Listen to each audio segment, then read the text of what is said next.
talk about what they were. So there was a quite well-known Victorian kind of morality tale called Tom Brown's School Days. And in that, the villain was this guy called Flashman. And Flashman was an older kid, like 17, 18, who used to drag smaller kids into his study and hold them over his fire until they cried, basically. And at the end, he was he got caned by the headmaster in front of the school and blubbed like the coward he was, you know. And someone actually just wrote this story about how Flashman had joined the army later and accidentally become apparently a hero, but never actually really changed. And George MacDonald Fraser wrote a whole series of books, and they are absolutely brilliant. If you get a chance, he's got a brilliant eye for history. He puts Flashman into all these kind of situations. It's like he's in the charge of the Light Brigade with rampant diarrhea, right, all the way through, you know, kind of all this kind of stuff. And he's just a very entertaining writer who loves the history as well. So those books are brilliant. And basically, Caiaphas Cain is that in 40k. It really feels like that was his inspiration, because it's very kind of similar. Just this idea, you've got this person who is just like a terrible human being and a complete coward, and yet just comes out of everything smelling of roses. Yeah. It's brilliant. That's how you got to do it. Yeah. Although I think in the books, he, despite his self-deprecation, might actually be a somewhat decent That's sword. true. That's true. Actually, Caiaphas Cain isn't that bad. Yeah. Flashman definitely is. Yeah, he keeps going like, I'm such a coward. If only they knew why I was really doing this, while he puts himself in completely unnecessary danger. Yes, that's actually true. Yeah. I played 40k in Japan, and I got into it there because of some of the military guys there. They loved it, you know. So, I was introduced there, and then and I was only, because it's such a long game, you know. You're playing like all day if you got a whole several armies out there, Space Marines and like orcs, you know.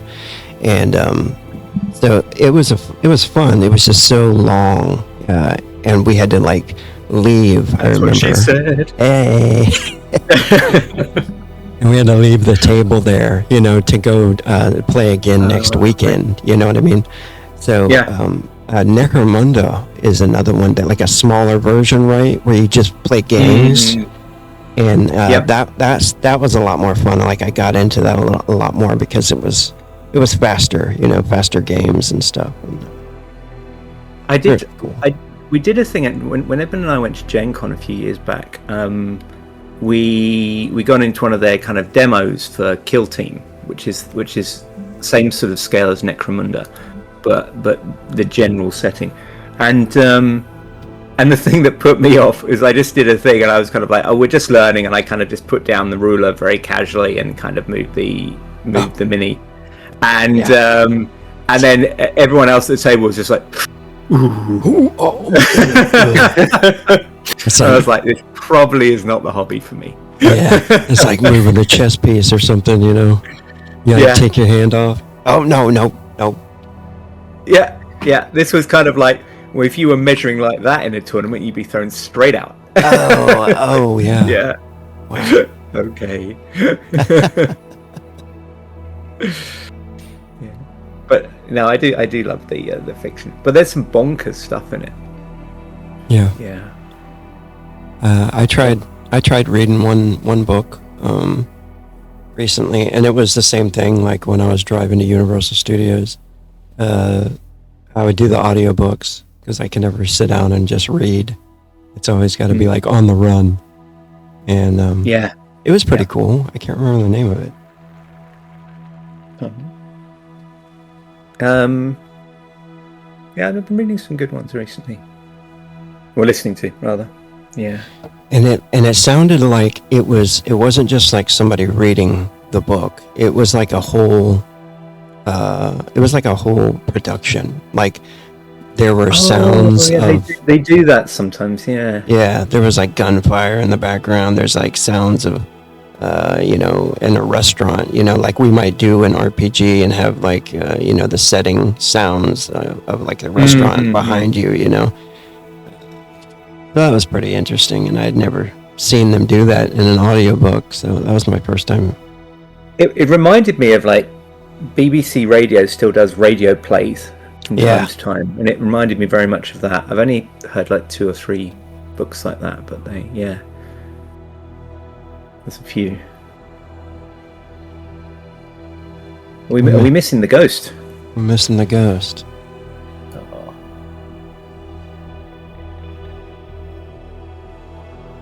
He's on his phone. Oh no, he says he's gonna miss it.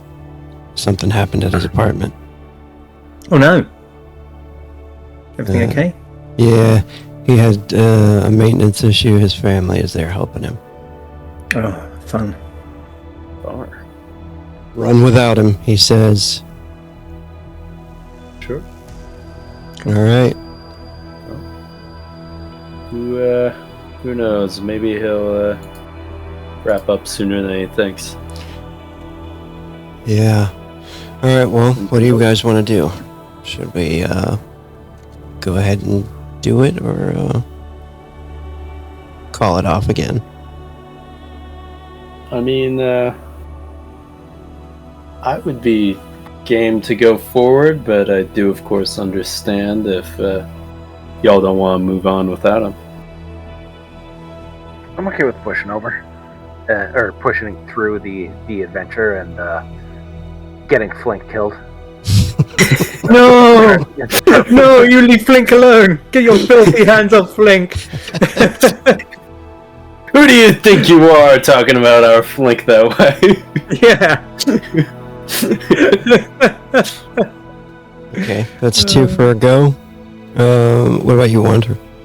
Well, what do you want to do? I mean, I figured GM has the biggest vote because you're the one that's going to have to handle it. Yeah. What do you want to do? I don't know. I think I'm okay going ahead right now. And we can go ahead and move on with that. Or, I can NPC Asher right now. He's in a mental state. I noticed he's irrational right now. And I think Barian is as well. Their mental fatigue. Yeah, it's been a long day. Oh, yeah. So yeah. So I could. I think I'm just physically injured.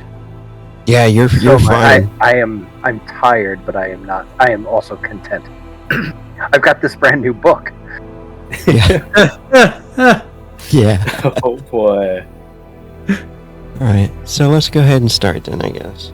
Yeah, by the way, I'll just warn you guys, I might be a little low energy tonight. My wife's been kicking my butt a little recently, energy-wise, so... That sounds like a good thing. Bear with me. Sure. Bear with me. Not in a fun way.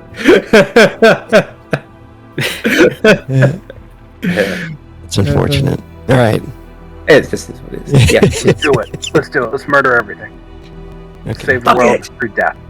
Yeah, we got through the big fight last session anyway. All goes according to plan, we might even get out of here. That's true. I was just thinking when my next door neighbour in kind of halls of residence at university got arrested. It just reminded when he was at fuck. Apparently, what happened? He told me he'd been pushed into an arranged marriage, and he went really quiet. He was a really outgoing guy, and he went really quiet. And then apparently, what happened is he was out driving with his friends. And he went slightly over the speed limit, and the cops came up behind him, put on the flashing lights, and his friends were like, "Ah, damn, you better pull over, man!" And he just went, "I've had it with people telling me what to do," and just hit the accelerator. And there was suddenly like multiple cop cars involved, a helicopter, everything, and Wow. He went to jail for a year. Man. That's a big one. That's a big. I've lost it. Yeah. Because all of them knew he wasn't like super happy about this whole thing, and then when he said that, they were all like, "Oh shit, he's that unhappy." Damn. Yep. Yeah. That's a bummer. But he did manage something that I thought was impossible, which is he got up to 80 miles an hour going through the middle of London. I don't know how the hell he managed that without dying. That does sound like a thing. By the way, Ruin. In the inventory is an amulet of ruin, or an amulet of will that no one has claimed, which gives you an additional armor and +1 willpower, and that that feels like a your character kind of thing. So you should put that Awesome. on. Thank you. I'll do that. I was also thinking about that. Oh yeah, the loot table. If you haven't gotten to check it out, Wand. Haven't. Sorry, I've been doing like 12-hour days recently. So. Oh my god. Oh, that's rough. Yeah, that's. I as well have been quite busy. Everything in the world sucks right now. Yeah. Yeah, I think that's the thing. Yeah. Yeah, we had for a paladin.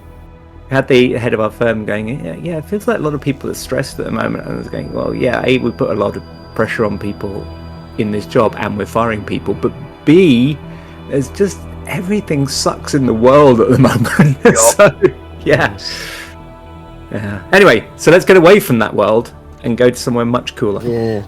Somewhere much worse. Yes. Yeah. Somewhere much cooler where they put human skin on books. That's fine. It's fine. I think all our problems feel small by comparison. Yes. That's how we do it. That's it. I like it. I like it. All right. Yeah. So if you do want to look at that while we're talking and stuff, will do. It's at the top of the journal there. I put it up at the top. Dale's hidden basement. Yeah. Oh, by the way, Rogue, I did notice that the steel cuirass is that the right way to say it? I think it's cuirass, but that's fine too. I know what you're talking about. Yeah, I just noticed there's some slight differences in the version on the sheet versus the version in what I think is the current version of the book. Oh, okay. What does it say in the core book? What's the difference? In the core book, it's loud and overt, whereas this one's only -4 stealth, and it's also 10 armor instead of 8.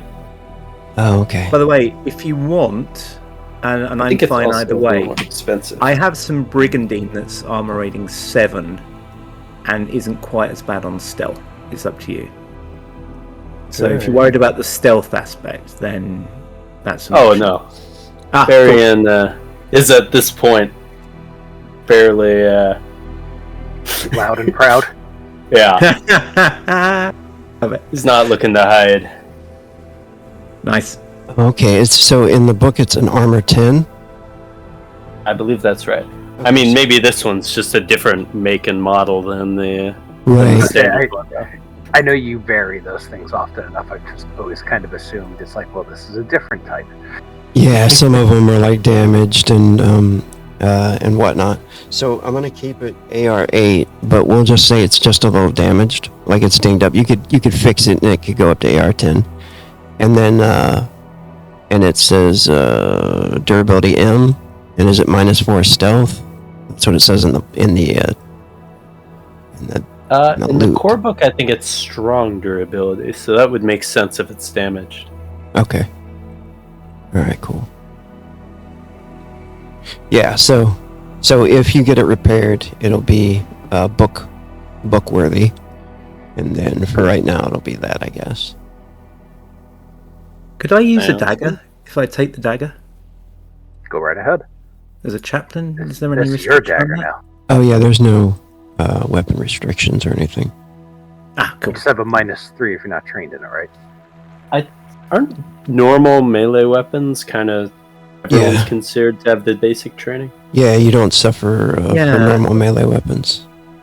Oh, I thought you did. Okay. No, just like bows or guns. Well, my cutlass just got 3 attack better. Hey, there you are. Oh yeah. Let's see.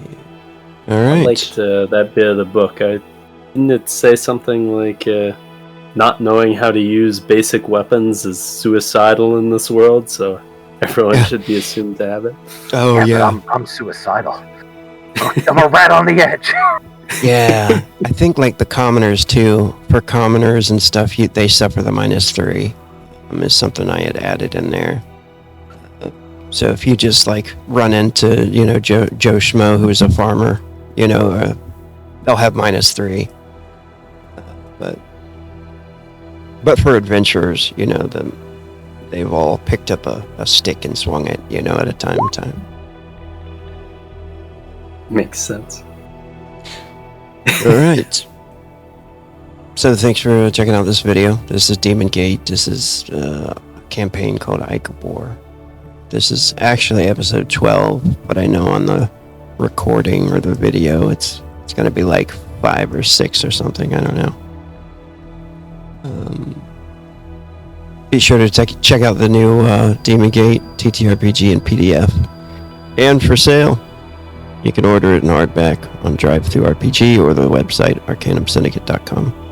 So, I wanted to introduce myself and everybody else. I'm Rogue, the Game Master tonight, and the creator of the game.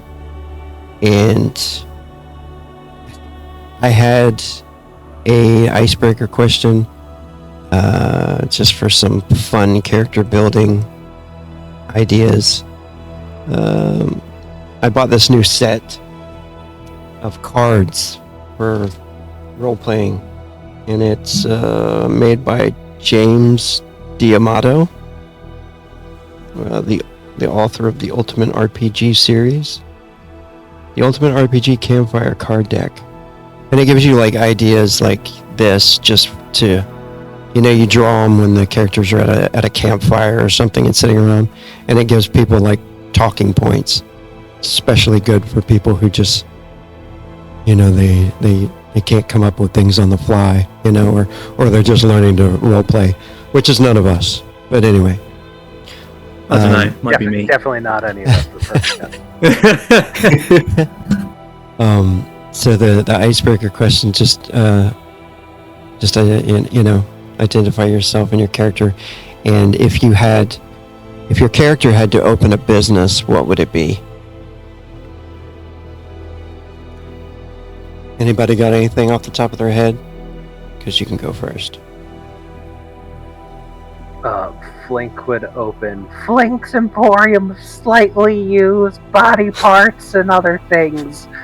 After seeing that necromancer guy that had the big zombie body thing in the black market, Flink is like, I could do that. I could make the blackest potions, and I could sell them all. And then Abby, buy her gifts.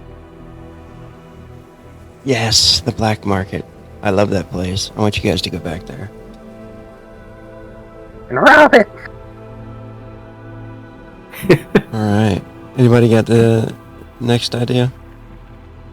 Well, Barion's noble family, their little area of the world is right along a road, and it makes a lot of its legitimate income by selling lodging and supplies to travelers. So if he were to take up the family business, probably he'd be something of a glorified innkeeper.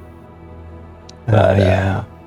If Barian were to just choose for himself, I think he's got a high enough opinion of his own skills that he'd try to start a dueling school. Yes. Ruin would struggle. He would really struggle because his whole identity is about his faith and his quest. So I think he would actually just try to open a business of justice for hire. But it would probably fail because people would try and employ him as a mercenary, and he would just make up his own mind about the situation and act as he felt justice dictated, not in the interest of his employer. That's totally true. He would do terribly. So what you're saying is you'd open Heroes for Hire? You'd find some monk that, lights his fists on fire and employ him to be your buddy. I love it. That's totally true. I thought of one for Asher. I know he would do something with art, an art studio or something, maybe. Maybe. Does he have a creative side?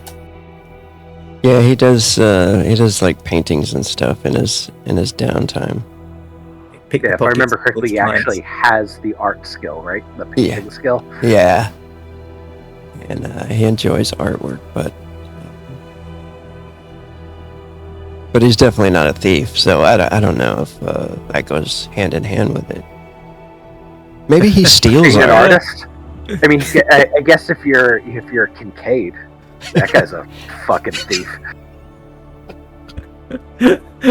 Thomas Prince. Kincaid, Thomas the painter of Kincaid. light. Well, no, Thomas Kincaid's the guy that does the like the houses in like a field or like in a fantastical like. Yeah, the forest. light. Yeah, his thing though is that he sells pieces as quote unquote originals that are printed.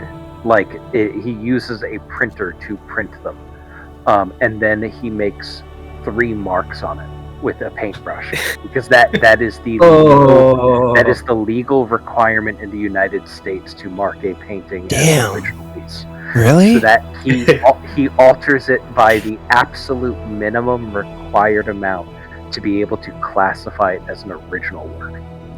That's my my mother-in-law's favorite artist. Anyone that went to art school fucking hates that guy. That's interesting. I gotta Sounds check like this he'd out. be a big fan of Andy Warhol. Hate Warhol. Hate Warhol and Pollock.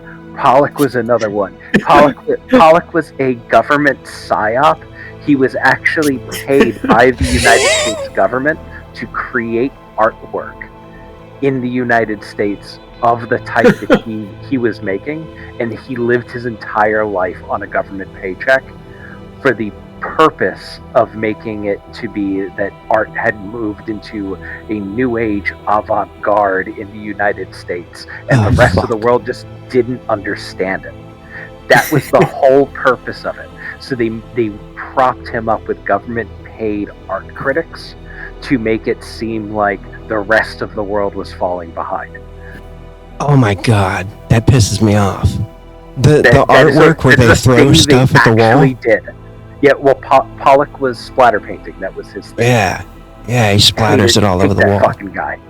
The guy was an alcoholic and a piece of shit, and he was a government psyop. And the FBI were the only ones that bought his paintings to make it seem like he was famous and popular, and no one else could repeat it. Because if you did that so anywhere else, no one would buy your work. No, I have to look at this. I don't know whether you guys ever watched a British comedy called Spaced. It was how Simon Pegg got his it was his first big successful thing, and they had a painter called Brian in the house. And whenever anyone asked him what he painted, he would just sit there, stare off into the distance, go anger, pain, fear, and then people would say things like, "I mean, like watercolors." What?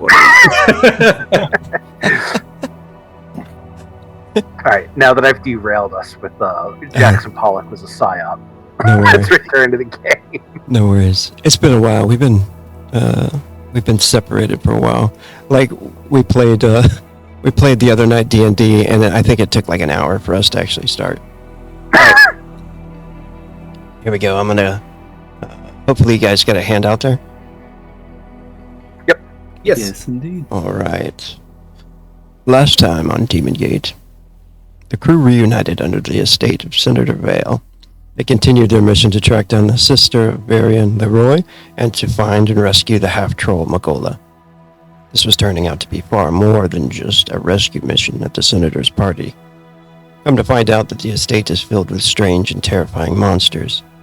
The party came to the crescendo of some blood-soaked orgy of demonic transformation. People splitting open and mutating into horrific, nightmarish creatures.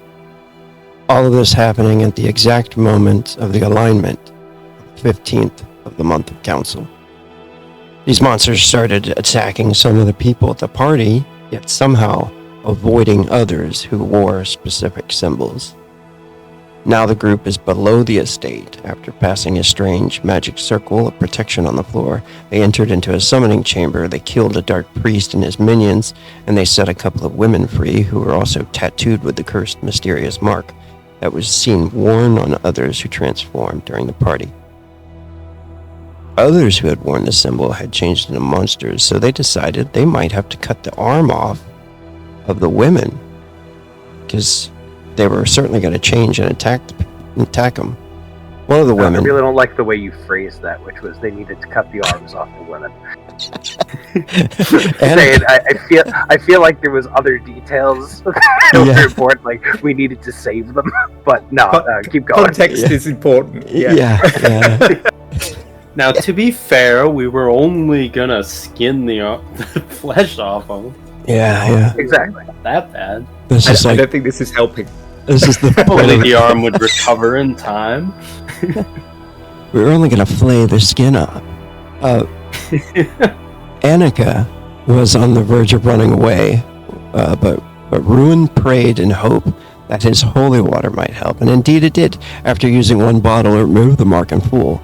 Another bottle was used to remove the old woman's mark, and again it worked like a miracle. The tattoo washed away as if it were mud. So they resumed hunting for their targets. That very event that had transpired had changed Annika's mind about the gods. She was now a convert to the protection of Ruin's god Beogard, the god of justice. They moved through the old library in search of other women being held prisoner when they ran into a dark priestess and her minions and several warriors dressed in armor that appeared to be the Red Guard, aka the City Guard. A large fight ensued, which ended in massive bloodshed and death. In the end, the crew was victorious. However, one of the disciples escaped, along with a Red Guard, whom the crew actually let go after he surrendered. So you guys aren't that bad. We now return back to the story. I'll take you guys to the new map. Not the new map, but I've got to say, Rogue, we're not hiring you for party publicist. This is.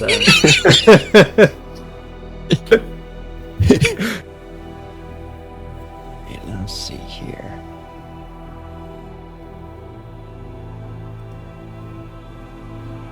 Alright.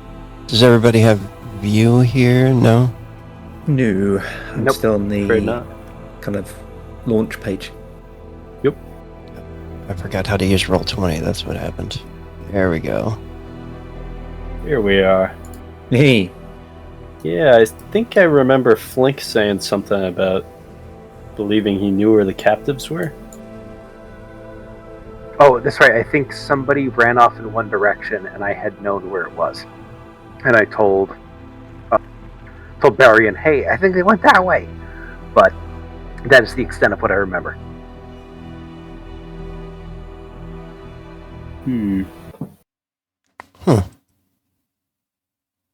Okay.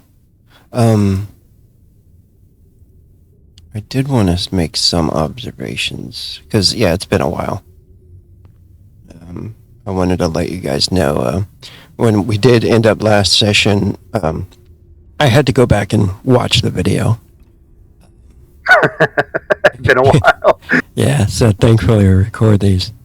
Barian ended up chasing the two acolytes down the hall. He was hoping that they would lead him to his sister, and he killed one of them in the hallway. That guy started fighting back, but then the other one fled north out of the dungeon. Yeah, I think my intention actually was to try and make sure that they didn't go after the remaining captives and try and turn them into monsters or sacrifice them. Or something. Okay, yeah. But I mean, obviously, I didn't really say that, so. Right.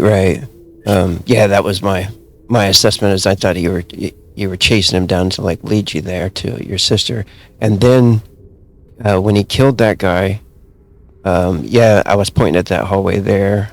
I don't think Wanderer can see this, but you guys can because you're in the hallway. Down at the end of the hallway, when he killed that guy, it was north of that position that I'm pinging right there, is where he looked up the hallway to the north, and then the guy ran across that protective circle and then up the stairs out of view. So probably we're gonna have company soon. Oh, okay, got it. He left the dungeon. Yeah, he left the dungeon. Is definitely Barian's assessment, and I think only Barian would know that right now. Okay.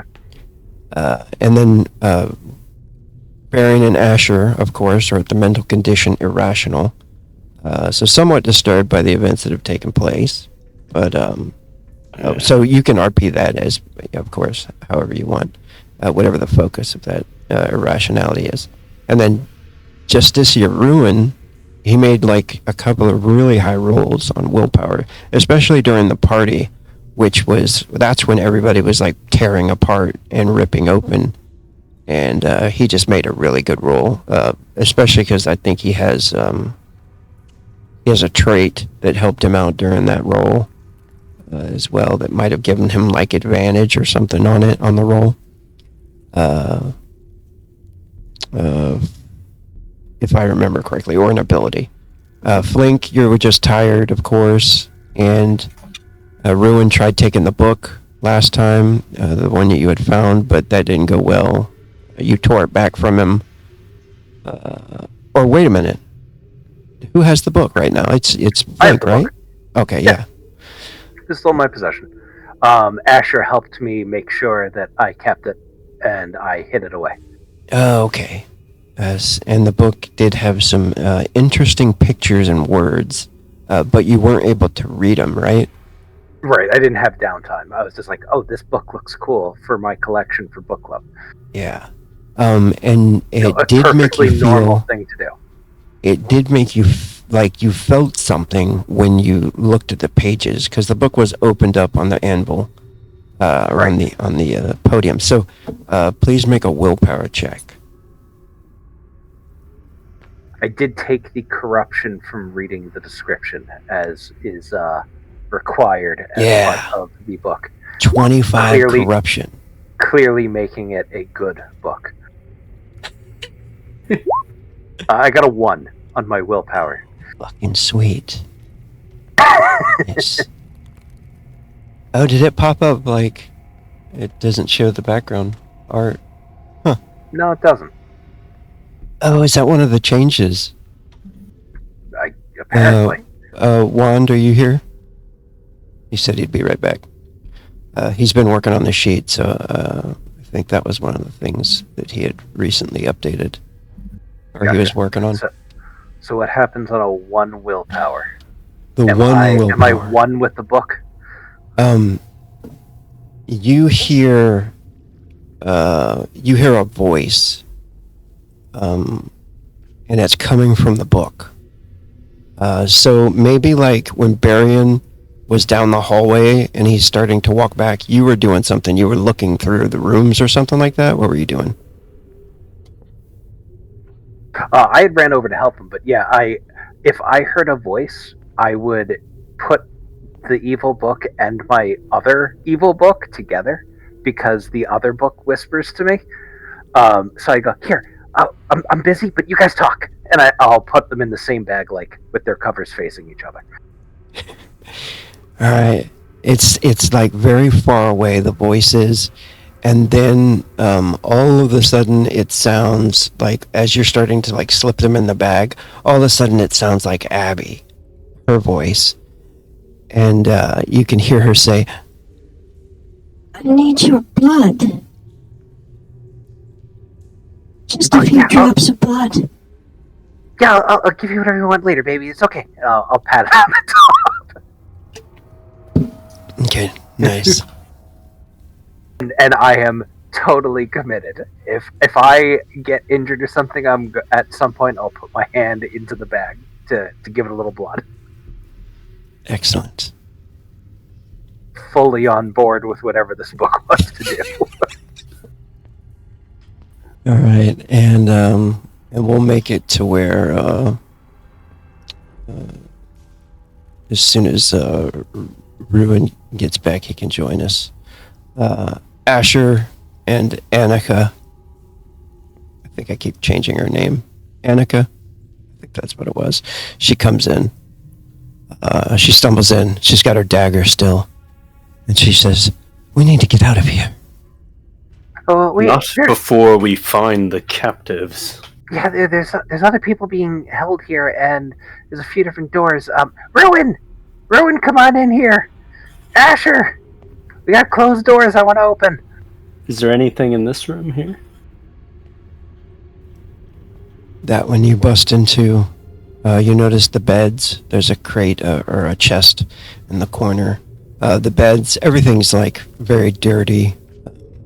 Not as many cobwebs as in the image here, but because the room is kind of used at times. But you do notice that there are manacles connected to the beds for chaining people up to the beds. But no one is in them. Hey, On to the next room. If the room's empty, we gotta go. Here, check north first. And I will check the door for traps real quick. As I tell him to go north. Alright. Did Go ahead and do your traps 8. roll. 8. You do not see any traps on the wooden door. Yeah, if we check, since we came from the north, if we check the north, it'll keep it into a block that we've checked. Methodical.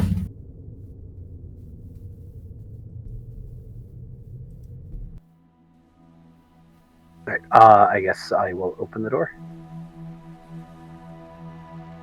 Door Do I creaks blow up? open. No, actually nothing happens. The door swings open. A dark chamber. There's no light in there. Your vision, of course, is like a dark vision, so what you can see pretty clearly. You notice the barrels, the table. There's a big vial, or not a vial, but a jug on the table with looks like a cutting tool and a corpse laying on the table. The corpse looks like it has symbols carved all into it, and the same liquid that is kind of at the tips of that jug seem to be poured into the symbols of on the corpse. Some kind of green liquid. Thaumaturgy. I'm just gonna see if while they're looking in other doors, I'm gonna look to see if I can figure this out. Because I'm assuming that will take some time while they're looking around. Yeah. Do you have necromancy by any chance, or? Not yet. And I haven't bled to put my hands to this book yet, because I know how to get that. Yeah. Okay, cool. Yeah, thaumaturgy. Target number's a little higher, but I only got a 6. yeah, you are unable to identify what those symbols are or what the process is all about. Okay. Once I've determined that, I will cut off its head with my scimitar, but I'm assuming they're gonna Ruin and Barry will have some time to do stuff while I'm doing that. Yeah. Let's say you pull up the scimitar and get ready to do that. Barry, go ahead. Annika has the torch, right? Yeah, she can take the torch. Perfect. I'm gonna have her bring the light over and stick my head in just in case the body is one I can identify.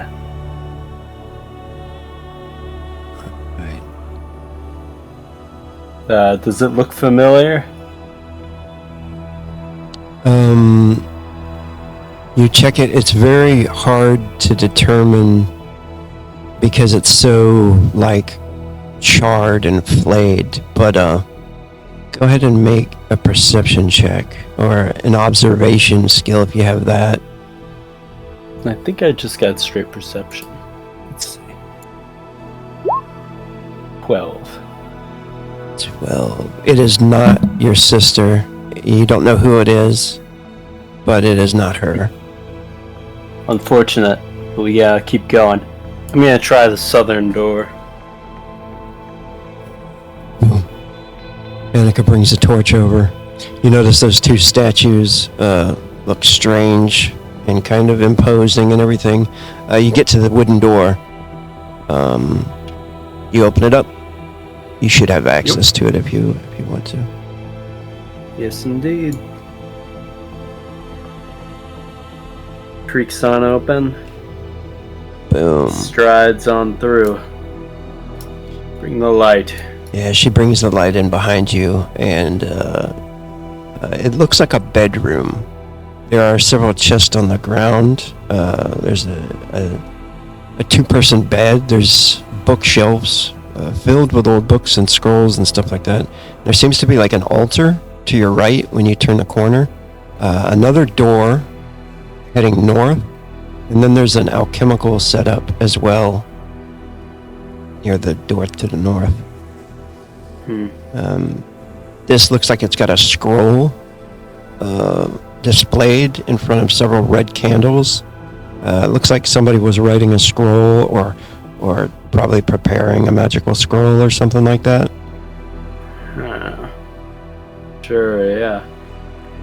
You said it kind of looked like an altar. Does it have like heretic symbols on it or anything like that? You do notice some strange symbols on it. If you don't have thaumaturgy, you could probably do an intelligence check if you want to try to relate to it or identify it. The important thing is, do they look scary? Oh, because you're irrational, you suffered a -2, and you rolled a 2. Yeah, like, maybe just, you don't understand them, or, it's of little importance however you want to play it, you know what I mean? Sure, yeah. No doubt some wicked, sorcery. Yeah. As he walks by the altar, he's gonna just sweep everything off with his sword. Yeah. Knock it onto the floor. Yeah. I see there's a door up here. Yeah. You wanna open it? Yes, indeed. Annika says, where in the hell are they all? There were several women down here. They take them all somewhere? Oh, it Damn seems it. like it. They were doing a ritual thing and stuff. It's a big complex from what we can tell. There might be other ways to go. We have to find them. You open the door, you notice Ruin. Go ahead, Ruin. What are you doing in this scene here? Yeah, so Ruin's pretty injured actually, so he's healing himself. He's going to cast the heal spell on himself. That's what you see first. Okay. So I guess You can concentrate since you're not in combat. And it'll give you an extra D4 on their cast. Oh, you don't need it. no, cool. No, cool. So it's a success, and then just do the spell effect. Oh, you see how like there's no art popping up? Oh yeah, Do you have yeah, that that's as well? fixed in the latest version. Oh, okay. Yeah, I need to get that released.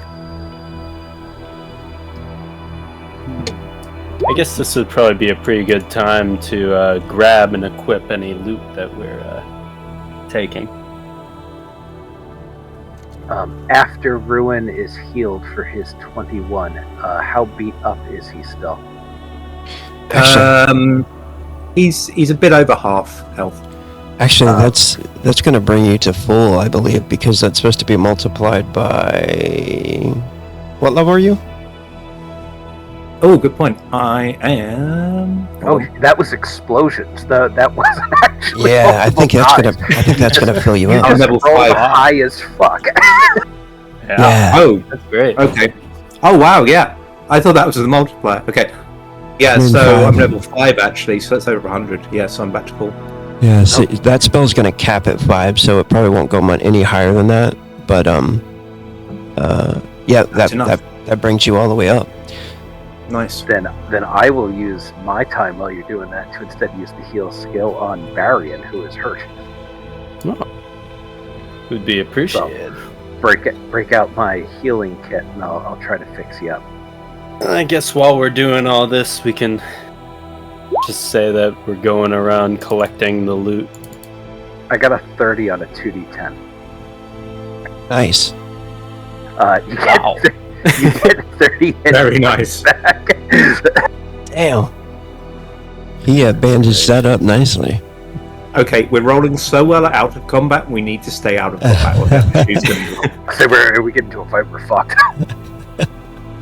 Right, well, I mean... What is new? I think if we go down that hallway, there's a way to go that might be further into the complex. Then we'll go that way. I saw some nice armor. Would you mind helping me get it on? You get it all? Asher says, yeah, sure. Asher says, I'm just going to check down this hallway real quick. Oh no, Asher's going on a death mission.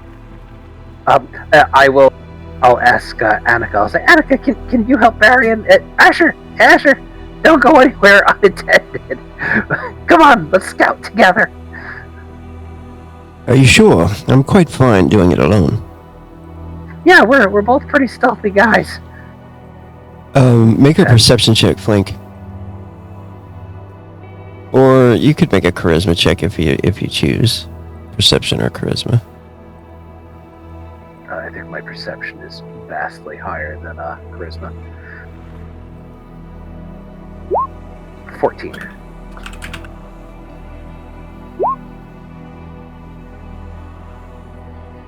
Oh my goodness. Yeah, all seems well. Alright, cool. Me and I'll say, Asher, let's go stealth. He says, of course. I wouldn't have it any other way.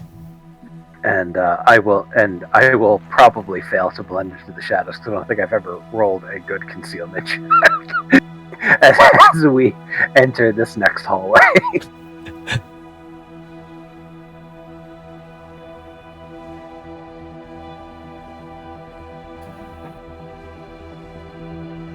You're doing stealth. Is it stealth or concealment for trying to Concealment would be hiding. Right. Asher's got an 11. You got a 25. Yeah. Second we get into a fight, we're fucked. Yeah, you guys are ninjas. Yeah. It's looking more and more like it, isn't it? That's how luck works. You come upon the corpse of one of the disciples. It looks like it's been maybe impaled by a small blade. I think you saw Barian take that guy out, though. Yeah, I think I saw Barry run over and murder the guy. And then there's a door. Also, down at the south part of the tunnel, there is a statue, one of those creepy statues with the skull figure just watching you. And then the passageway to the north, the door is open. You can see the magic circle chamber and the stairs that lead out. And if I'm not mistaken, there was another door up in that room, wasn't there? There was, yeah. Oh, it was the door we took to the left. Yeah. No, we came south, didn't we? Or did we go left? And we closed it behind us. Yeah, you guys went to the left. Okay. I'll say you remember it, So- yeah. So then this is the only way we haven't gone yet, is down to the right. I'll say, Asher, go get them while I check this door for traps. Where did those two run off to, Ruin? Ruin seems to be staring at Barian and then looking across to Annika and saying, "This isn't your sister, then?" No, most certainly not. I didn't think you looked alike. You'd be correct. Very well. It seems to have taken him an inordinate amount of time to reach that conclusion. He's been looking for a while. I see. Oh, well, the others, yes, I believe they went out the other door. There are only 3 women in the world. Barian's sister, Abby, and the goddess that Ruin serves. Oh no, he said to God, be a god. No. There's his mum. This is mom, that's right. No, he does actually have he's got a sister. No, he Small has world. a mom. She says, Annika, as you're walking down through the tunnel, she does say, so you really don't need me anymore, do you? I suppose not, although it's helpful to have you carrying the torch. Have you Alright. considered that you might need us?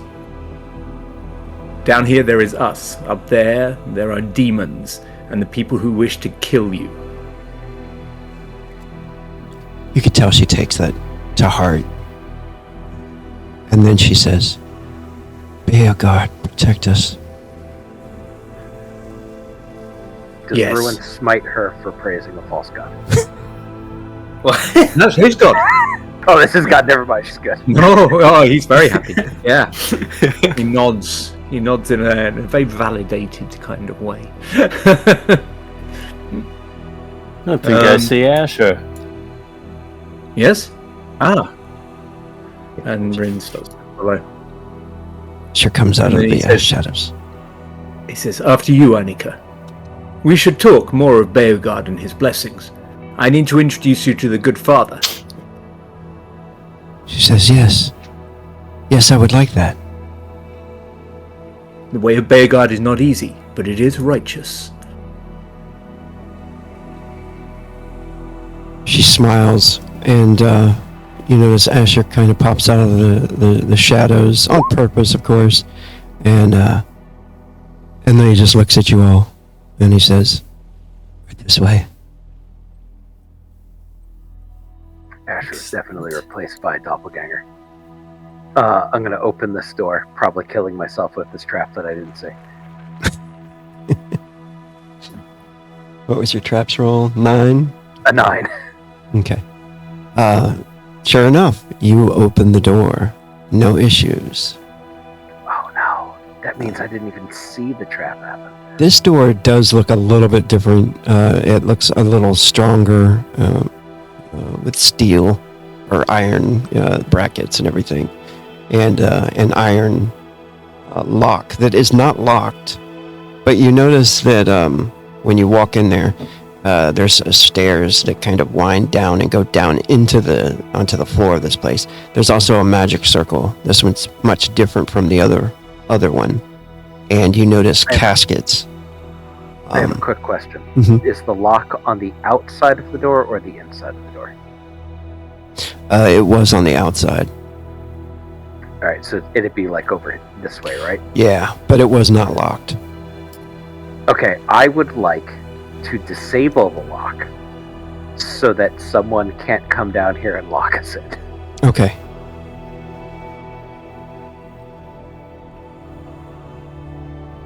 How would you like to do that, you think? Well, what kind of lock is it? Is it a bar or is it like a bolt lock? Yeah, it's like one of the mechanical locks. You could use like perhaps a skeleton key or something. Okay, so it's a mechanical lock. So then, with the door open, I will jam a piece of metal into the slip on the inside the side of the door, and I'll just basically use a piece of metal in just the back of like a hammer or something, just pound it in, so that the mechanism couldn't latch, but you would still be able to turn the lock. So you would think you're locking it, but you can't. Okay, nice. Use like a coin or something, maybe.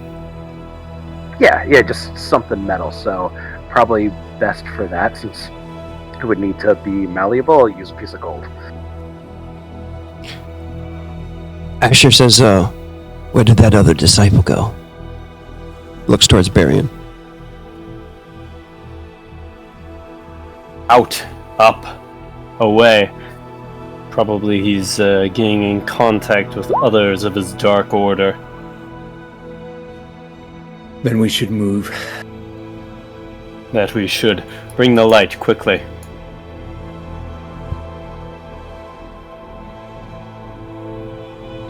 I don't know much about circle magic, and I don't think any of you guys do either. So I guess just try not to touch it, and Flink will press himself up against this wall and try to like squeeze past without touching the circle as best he can. Oh, nice. Could I try like a dancing check to kind of hopscotch my way across it without stepping on anything? Yeah, you could do that. It's probably fine. It's just for style. Ooh. Remembering some old swordsman training, doing the dance. You Keep successfully. myself limber. Yeah. You definitely do some successful dancing around that circle. Flink, you kept yourself like up against the wall, out of the way. Squeezed by as best I could. Okay, cool. I'm assuming Ruin comes into the room and just tanks his way through the circle. He's certainly thinking about it. Yeah. Annika starts to like walk down as well. She notices you guys are kind of like moving around the circle, and then she kind of gets it, I think, and she takes the torch and starts to like move as well around it, and then you notice several like bones and stuff scattered around the floor within that circle. All of a sudden, they move away like something just passed through them, and they blows the bones to the side. And it looks like it's something invisible, maybe, just moved through that with a great amount of energy, and it moved right up next to where Annika is. She doesn't even see it though. She's like moving. Ruin yells out, "Behind me, Annika!" And he moves to the edge of the circle here to try and stand in front of her. Close that door! You'll let it out!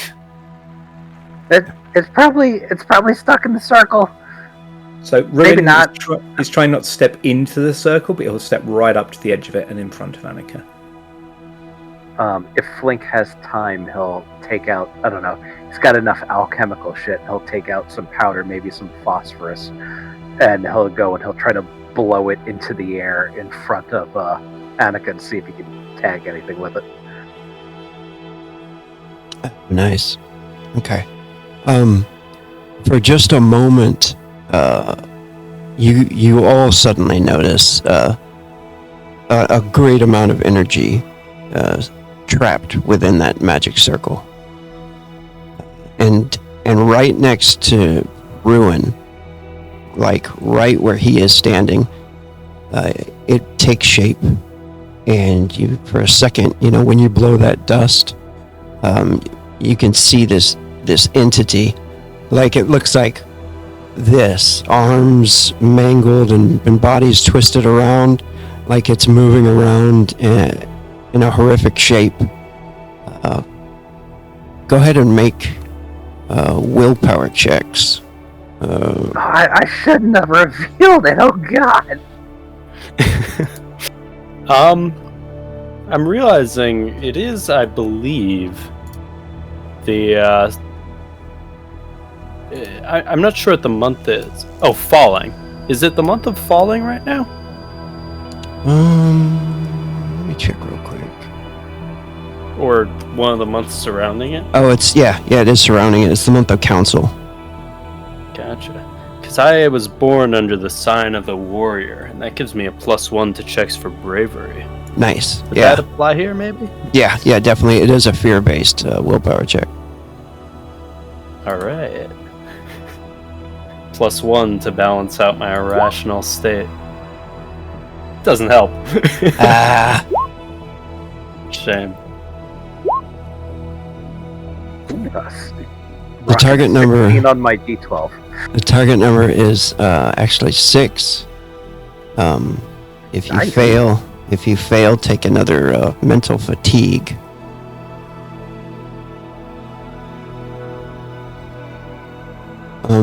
You guys. Actually, I'm not gonna say anything. Let's see here. Annika, it's a 6. He makes it. I have creature lore. Do I have any idea what the fuck this thing is? Like, do I know anything about a Geist, or is that a demon lore?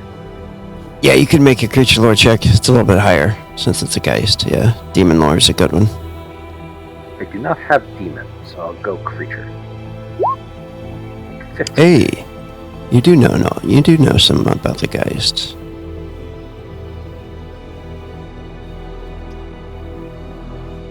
Let me see. Do I have it all super cool? No, I don't. Of course I don't. You do know that they're Power 2 entities, which is pretty strong. As far as you guys would be good at fighting like a Power 1 entity. You'd be good. Power 2 is something as strong like that all of you would have to fight at the same time. This thing is... it bases a lot of its powers on fear, and has like the power to shriek and cause psychic damage and stuff like that, and it can make you fight each other. It does have a silver weakness and divine vulnerability, and it's incorporeal, and it has an iron frailty, and they don't like salt. So those are the things you assess. Do we think we'll be safe outside the circle? You do, as long as the circle isn't broken. Yeah. And or you fall into it or whatever. The guy seems trapped. So Ruin will say to you, this is not a fight we need to engage in. Agreed. Everyone through the door. Leave this pitiful thing trapped here. Annika, be very careful not to fall in. We may not be able to save you if you do. I hate this place. I'm gonna sticking up against the wall. I'm gonna open this door next to me. I was in the circle with that thing. It's locked. It's locked. It is locked. I will attempt to pick the lock. No, I won't. That's right. I don't have lock picking. That's an Asher thing. You notice Asher's not in here. I'll worm my way back over here. When he comes in, warn him about the circle. Don't go in the circle, but go unlock that door. What kind of a lock is it? So yeah, it is definitely another mechanical lock. Like the same one that was over here, but this one is actually just locked. I am going to look and see if the sadisticness of cultists means that there is an iron key hanging from a chain in the center of this magic circle. No, you don't notice any. Asher, he's a little bit bigger. He's going to make his dexterity check.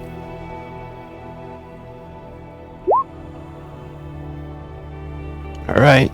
He makes it around to the edge of the circle. And he says, Why? What's in the circle exactly?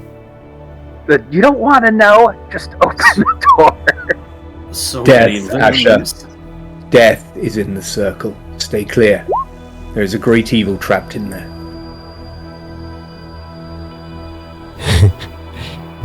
He checks it over for traps.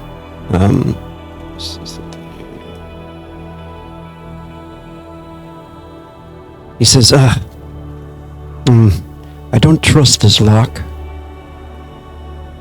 It appears to be there might be some kind of trap. Some kind Can we of disarm it? magical trap? My skills... Magical trap. My skills are not so good at disarming magical traps yet. Perhaps we should leave it be. If it were to disturb the circle when it detonated, it could cause us a lot of trouble.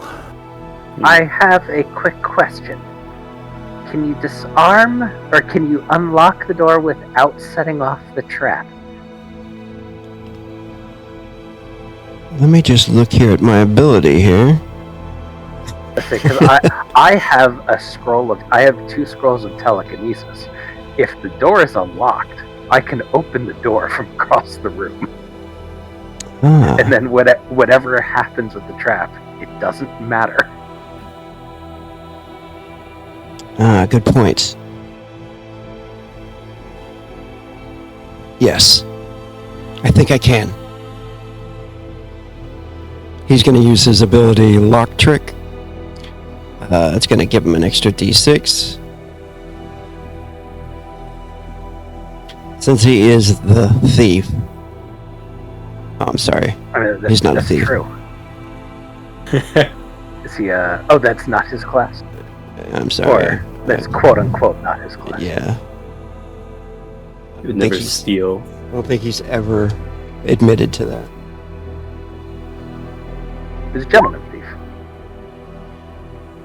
A 20 is a solid roll. That is a good Very. one.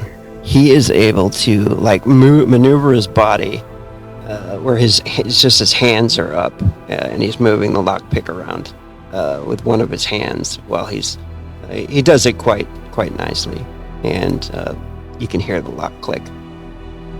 He All right, kind of sweating, but he looks over at you and smiles.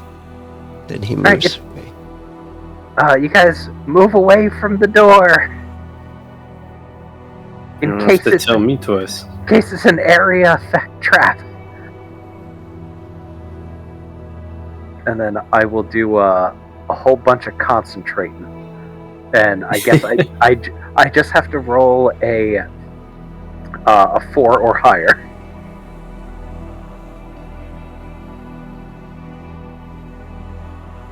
Don't roll 2 1s. I'm gonna roll 2 ones.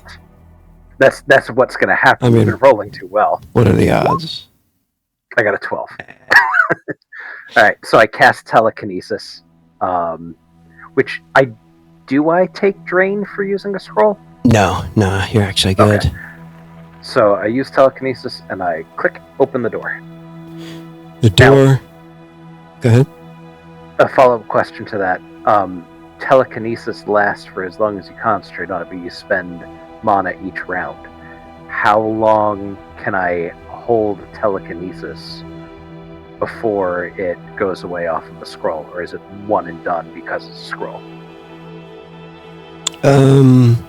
That's a good question. Yeah, it'd be one and done, I guess. Maybe if you that makes sense. concentrated and kept, maybe it would start to drain.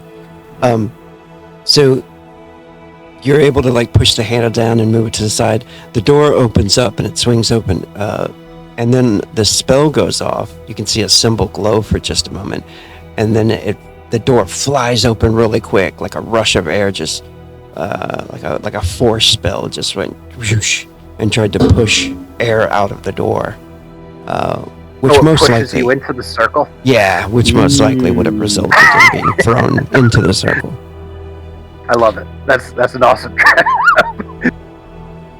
Asher looks at it and he's raises his eyebrows, and he peeks in the doorway and he says, "There is a woman in there, chained to the wall." I'm coming. She hot? He looks at Barian. And Ruin, who is still somewhat slow getting the picture sometimes, looks across at Flink and says, "You need to stop thinking of Abby all the time."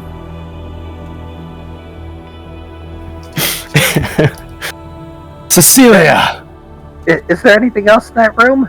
Or are the two of you guys just gonna get her and we'll get out of there?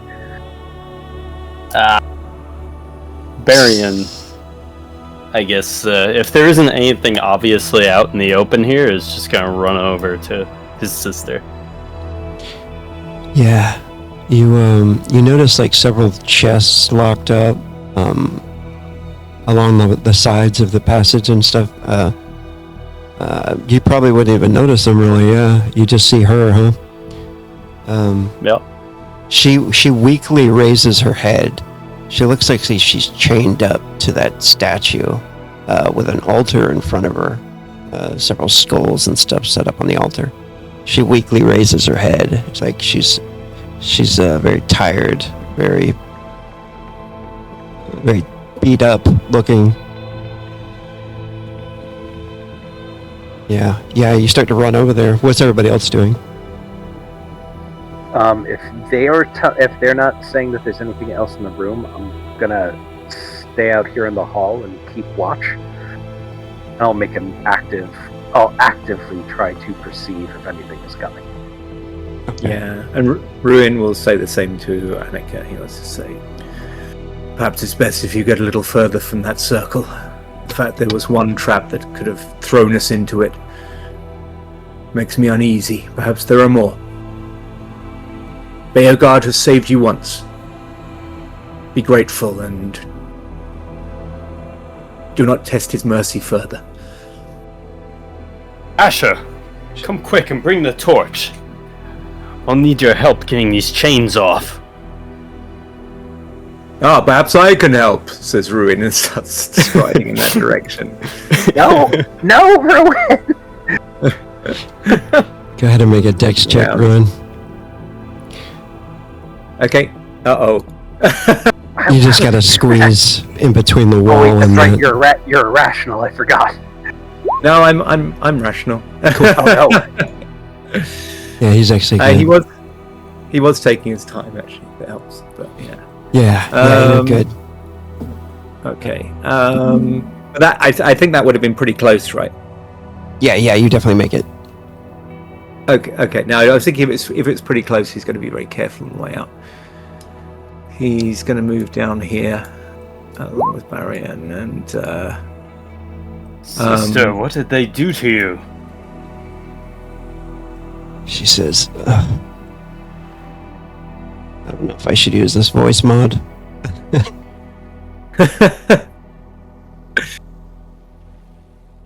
Oh, get me out of here. Right away.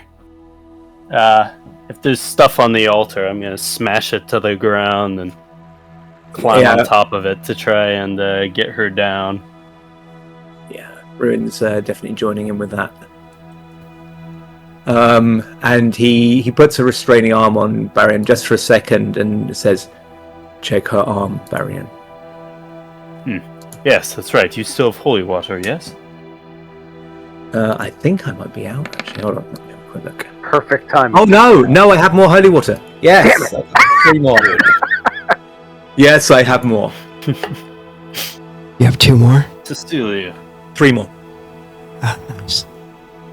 show us your arm. She does bear the mark. Well, quickly, man! Don't just stand there! You may rush me, but you may not rush justice or the god of justice.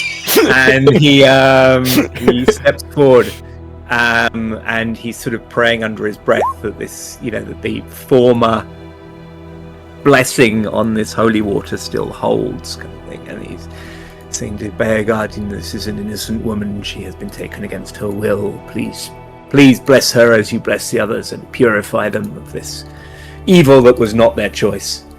And then he says to her, Cecilia, do you swear to me that you are innocent of any evil deeds at this place and time? That you did not willingly succumb to this mark? I do. I swear. Okay. And then he's going to pour some... My life. He's going to pour some holy water on her arm then, trying to get rid of the mark. Cool. Roll your spiritual influence. Oh no.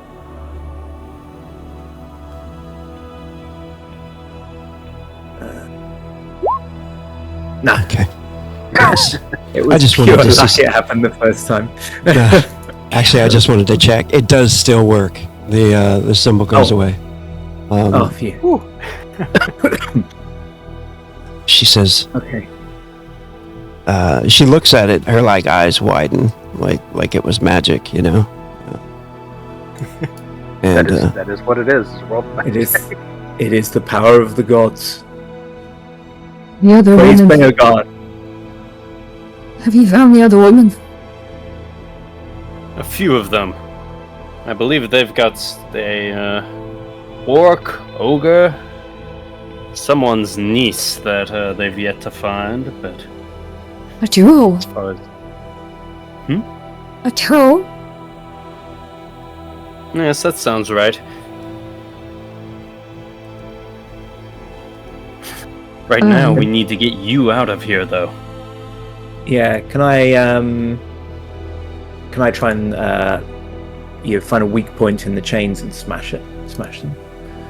Oh yeah, definitely. You're able to break her out. Right, yeah, put the chains onto something solid and just keep smashing it with my mace. Okay. She says, The troll. You're here to save her? We are here to save those who may be saved. And then he realizes he's standing between Baron and his sister, and even Ruin realizes that that's not ideal, so he steps out of the way. But she's with him. With who? Those priestesses. She's with them. She's one of them. Huh? The troll woman is one of them? One of these evildoers? Yes, she's one of the acolytes I had to fight, trying to rescue these women. Wait, which troll woman did we find? Did we find one? just as a reminder, the job that you guys were hired for. Oh, got it. She's Hamburg's niece. Magola is a half troll. Oh, she definitely is killing everyone at Ruin's Church right now.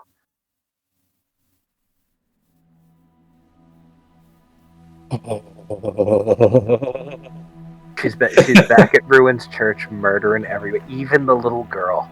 The little girl's getting beaten to death with a hammer. You think so? While you're in the middle of talking to your sister. That's dark, so that is probably exactly what's happening. Ruin will say, we should get out of here then.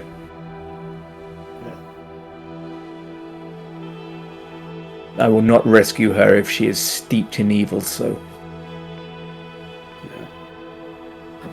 Baron sorry, just suddenly occurs to him and he kind of finishes the thought and says, unless, Cecilia, there is any prospect that she was being compelled against her will? She thinks about it for a moment, deep in thought, and she says, I mean, could be possible. There are other women here too, still. There are many of them. Being used for some ritual.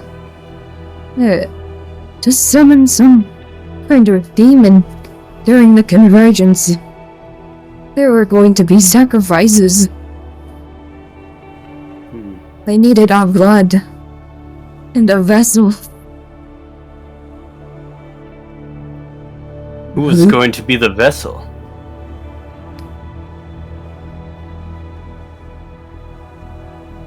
I'm not sure. But Zeravdor? The name?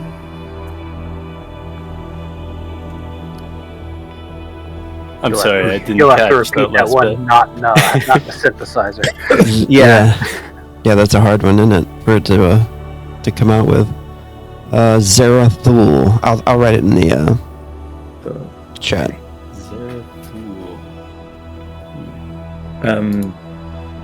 Ruin's jawline sets, and he says, in that case we cannot leave. What? I What do you planned to... Well, first we came here to rescue the alchemist niece.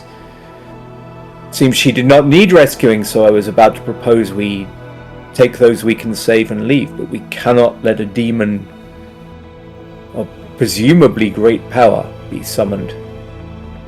We rescued some of their sacrifices, killed some of their practitioners, Surely the window for completing this ritual is growing very narrow.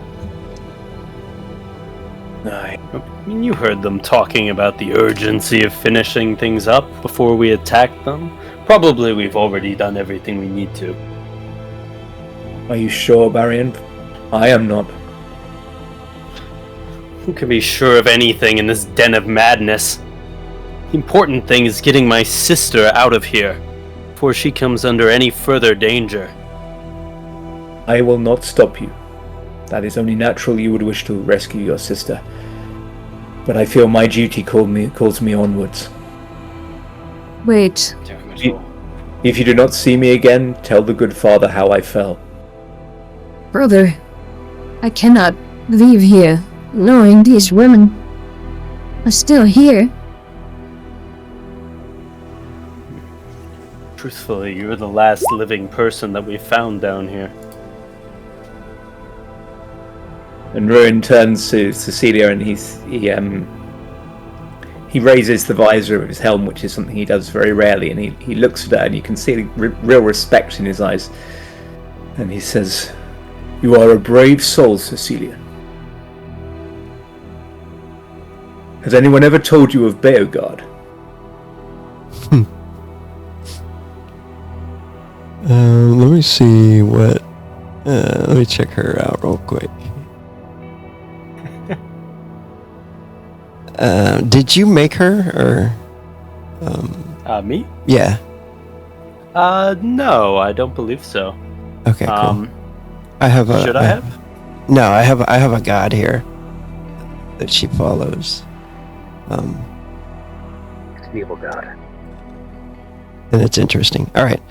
She looks up to you. Okay, no, I'm now with Kinder. She looks up to you. I know of Beogard. Whoa. And I'm sure Beogard knows of you. Keep following the path to justice with a true heart, and he will stand beside you and shield you, Cecilia. Either in this world or the next. And he turns and starts walking. Varian leans into his sister and he goes, "I don't know whether his patron is as reliable as he is, but I have found him to be a very stalwart companion. He healed me several times, kept me from what might have otherwise been a killing blow."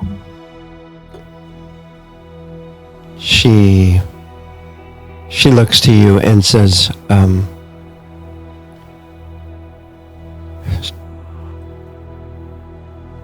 We can't let him go alone. Damn it all. Fine. Perhaps you We'll have some stay healing longer or than something. we need to. I believe so. I can't speak for the others. A spell, a potion, anything. I'm weakened. Friends, have you anything for my sister? And he's gonna start making his way back down the hall. Blink will yell, "Yeah, I've got a potion. Got healing potions. Got 3 of them left." "Oh, that's right. She's a monk." Oh, is she? Yeah. Oh, you remember you rolled her randomly. Oh. Sure, yeah. I don't know if you, Must have been some time ago. yeah, it was. So she has the symbol, she's probably not wearing it, actually. It was probably torn off of her, knowing these assholes, you know, when they beat her up and chained her up. So, well, you know, Could it be on we the all ground? went on different as paths to avenge our family. You know, I went and studied the blade. Maybe she found religion.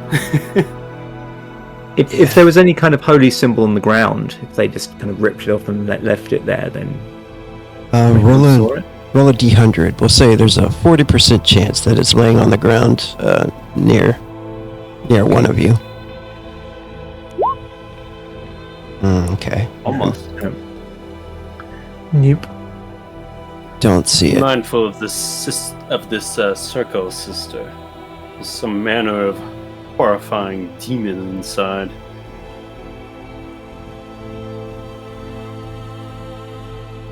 Okay, Arun will go around and say, I Okay. am probably the clumsiest of us. I will make my way first. Okay. No, I should make my way last. And he steps aside. Before we do that, we're gonna flash over to Flink and find out what he's been doing, which is probably up to no good.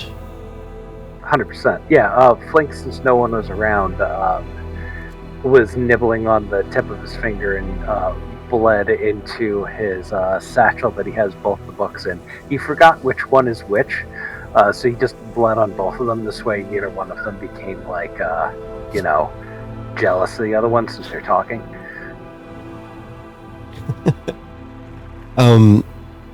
Annika is in the room, unless you wanted to go where she's not. Yeah, I'll tell her, hey, keep an eye down that hallway. I'm gonna just make sure nothing's coming from the other way, okay? She says, okay. And she's human. moves up here. Yeah, she's shitty vision, so she's like Alright, looking so yeah, I at take 2 steps into the door. Yeah, they got the Become torch. effectively invisible to a human being. Yeah, definitely. Okay. The book. The voice definitely changes. But you hear the whispers again when you grab the book. And this is just so we can show it to everybody. The friendliest and happiest book ever. Yeah. Where's the book? Oh, it's down here with the lootage.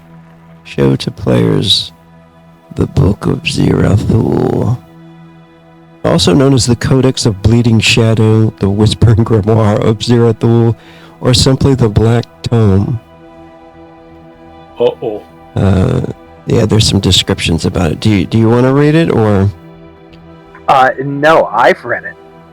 And if anyone else hears it, they take 25 corruption. I'm not going to do that to them. Yeah, just from like reading the book or looking at it, you suffered 25 corruption, which is negative reputation. All right, so these powers are what you can learn just in the beginning of the book, and they all become visible when you drop blood onto it. Like you can read it. You can read the infernal tongue. You can read Roku, and you can read Tiaman, which is the old slave tongue from back way long ago. So yeah, all of these, they all become, so you can learn how to do the Art of the Grave, the Curse of the Bloody Tongue, or the Alchemy of Rot and Poison. I'm assuming I learned that in the future, correct? Like I have to take time to learn it? Yeah. The spells, though, they will be learned much faster than your spell time by using the book. As with the, as long as you have like a knight, you'll be able to learn those potions and stuff like that. Then Flink will be looking into that because the potions seem fucking amazing. Yeah, there's some good ones in there. Gnarly stuff. Alright. Alright. The whispers that you're hearing are promises of more knowledge, basically. It's no longer... well, it probably keeps to the same... it sounds almost like Abby telling you these secrets, in her normal voice, so you're hearing her telling, like, you should read more of this. It'll teach you so much. I'm definitely going to read more of you later. And Are there's you- also this girl I'm friends with. She'll want to read it too because we're in the same book club. Bad Flink. No, good Flink. Flink is sharing. Sharing is caring. Sharing your damnation is not caring. You should bring her along to read it with you. Yeah, that's the plan. She's gonna enjoy this. She liked the other book too. By the way, you should talk to the other book that's in the satchel. You guys will probably get along. Well, that book isn't as good as this one, though. I mean, you're both pretty good books. I'll check into it. I trust you. The your satchel's just going to start devouring itself and everything around it if you put both of those next to each other. I run over to one of the other corpses that we killed at some point, and I just cut off a piece of meat, and I put it in between the two books. It's in case you guys are hungry. Annika kind of comes over to the doorway. And she can't really see, but she's like, "Are you talking to someone?" I'm working out problems in my head, and also, yeah, I'm talking to my books where I get my magic from and my alchemy. Duh, don't you talk to stuff? That you're talking to yourself? I mean, yeah. Kind of. Have you ever had to, bounce ideas off of something? Yes, of course. She looks away. I'll run over here and I'll yell to the three of them. I'll say, "Hey, how's she looking? Does she need fixed up?" If you would. I'll say, "Okay, well, we had some stuff that we found," and I'll take the phantom flower and vortex shroom out of the stuff that we found previously, mash it together with some stuff and some wraps and bandages. I'll say, "Bring her over here and I'll fix her up." Alright, you guys ready for the dexterity check across? Oh, yeah. Damn. Should I use dancing again? Yeah, you could do that if you like. This Asher. image of Arian just moonwalking across there. Nice. It is. 33. You solved the riddle of the circle. Tiptoes.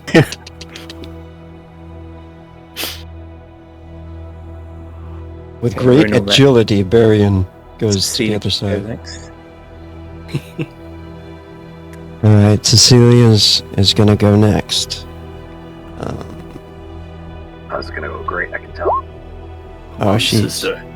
minus. Oh, but she blows up. Yeah. Yeah. Oh, no. So Ruin knows he is a big, clumsy, clunking Hulk. So what he's going to do is just flatten himself against the wall and go super slowly. Does that give me any kind of bonus on the roll? Yeah, we'll give you an extra D4. Cool, thank you. Asher says, I think we better hurry up. And he looks behind you guys, kind of sweating, sweat building on his brow. Oh my goodness, it's a good thing I got that. Oh. Because that... Did the 4 explode, by the way? It does, There's yeah. Okay, hold on. Then, okay, so that's an 8. Nice. But here's the thing: 6 of that was the bonus D4. I know. That's awesome. So you get to the other side. Asher starts to move.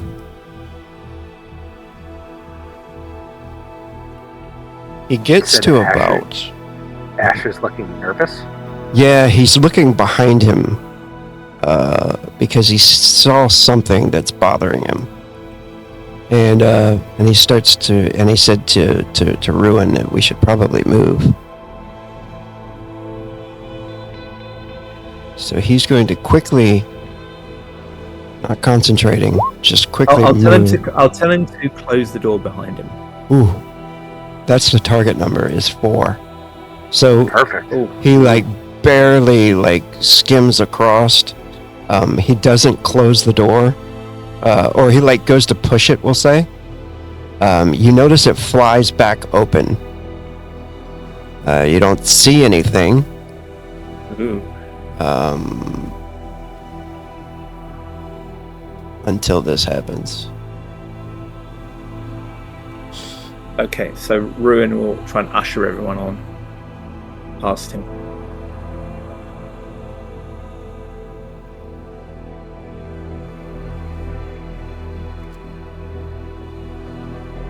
Out from the chamber, all of a sudden these two creatures become visible, flapping their wings and flying on the outskirts of the magic circle. They look similar to this. Small, demonic little creatures.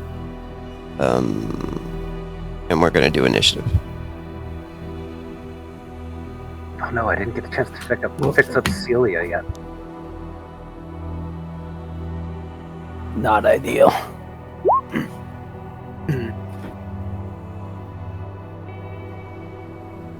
I'm sorry, where are these things? Do you not see him in the chamber? Oh, I see it now. There we are.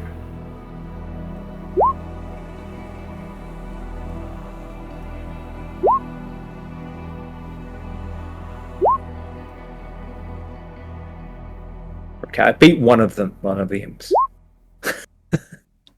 I got above a 10, so I get a tick mark. I beat Ruin.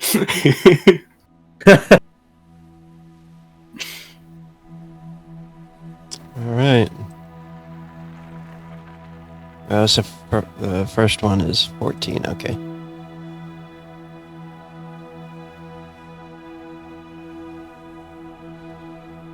All right. Changing the music real quick here. Which one is the first one? This one over here. Okay. Put on a little action music.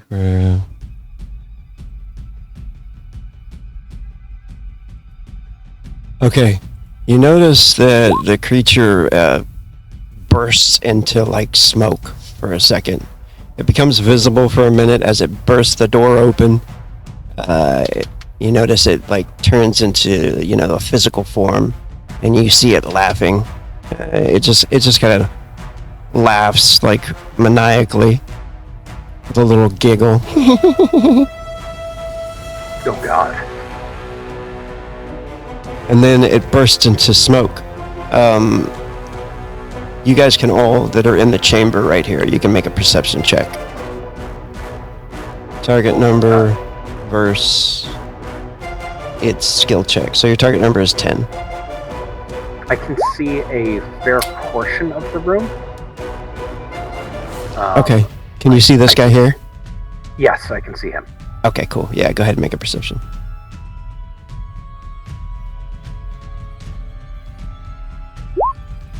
I do not see him. Damn, so close. Oh, Asher got it. Asher is able to warn you. It looks like he picks Barian to attack. He tries to push you into the circle.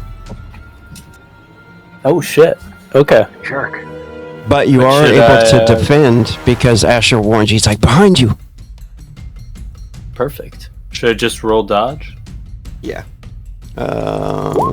Or you can roll block if you want to, or 7. I don't think I have my sword out right now, so probably. We'll just Nice. dodge. Nice. You're able to dodge it. We'll say he ends up right here. That's it for him. Annika's turn. He's in a bad spot. Annika just hears something going on, so we're going to say she loses her turn, but she starts to move over in that direction. So it's flank. Alright.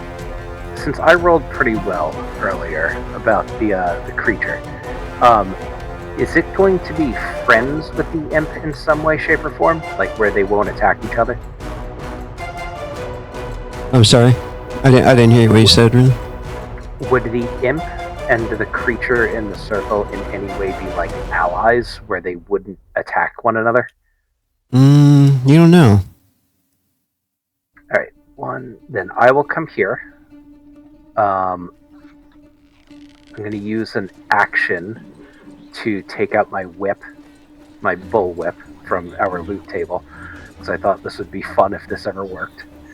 And I will try to hit this guy, and I'm going to hope for a 15 or better to entangle him.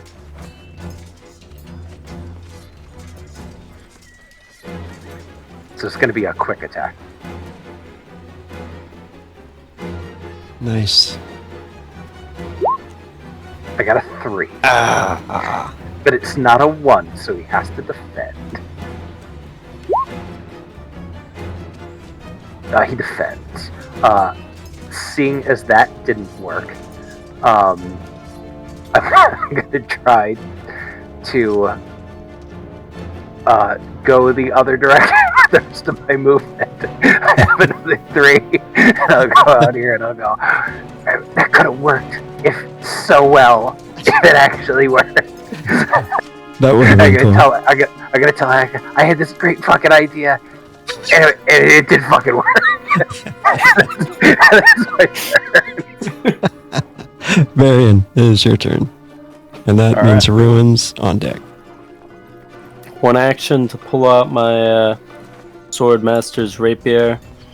And I'm going to spend 2 Frenzy to make a heavy attack with Maul attached to it. Nice. You can activate that, I think, after you hit, too, so... Oh. Well, maybe I'll just burn 1 Frenzy now and save the other one until I find out. Yeah, that's cool. So 13 to hit for that. 13 to hit. These things are super fast. Damn. And he dodges. He's got a +4 to dodge, yeah. Is there space for me to squeeze past Ruin and move up the steps? There is, with a check. You could use your dancing check. You could use your dancing check definitely for this. Boom. Damn, that dancing is on point. Look at that. Oh yeah, it's my most leveled skill. Holy shit, D20, D10, and a D8. Solid choice.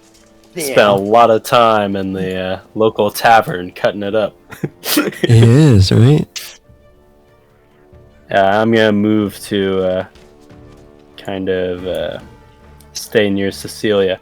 I am gonna use that last frenzy actually to put on a defensive stance. We should like attach something to that ability. So like every 10 that you roll, you know, you get like a +1 defense for the round or something. That'd be cool. I don't know if you have an ability like that, but it sounds like something I'd make. All right. Is that it for you? Yes, indeed. Right. Just using my second frenzy for this, and then I'm done. Nice. All right, Ruin. Hey. I was just thinking, by the way, repent I can use once per combat, right? Is that right? I believe so. Okay, cool. Right, I'm just going to attack this imp. Boom, boom, boom. And I think without spending frenzy, I can do a heavy attack. So I'm just gonna let me just check. 2. Yep. So I'm just gonna attack with my Morning Star. 0 actions. 2. Oh, good one. It's a nat 20. Oh yeah. It's lost all the styling, so you don't see it. But if you hover over it, you can see it. Nice. Okay. Ooh, but Oh my god, it rolled a nat 20 to defend. Son of a- Oh. Because Ruin's attack is higher, so it's not a crit, but still a hit, right? It is. It is still a hit. Robbed me of my crit. He robbed it of the crit. Think of That's it how you another can- way. You robbed it of a nat 20 defense. That's true. That is I like that way. Yeah. That's better. Oh, and I Oh. still did 56. And you still kill it. You still kill it. What does that look like? Yeah, so it flies towards me, and there's just this Ruin just swings his Morning Star up out of nowhere, and the thing just backflips and seems to almost get out the way, and it all happens really, really fast. But as it flips back, he still manages to catch it under the chin, and its head just explodes. For a second, he's And you laughing. just hear this dive foul thing. Splat. The blood goes all over Asher. I just had this shirt washed. Alright. That one is splattered. Is that it for Ruin? Yep. Cecilia. Cecilia is all melee based. And get out of here, sister. yeah, she does. She's kind of wounded, so she's gonna listen to her brother. That's it for her. Go full defense, and then Asher.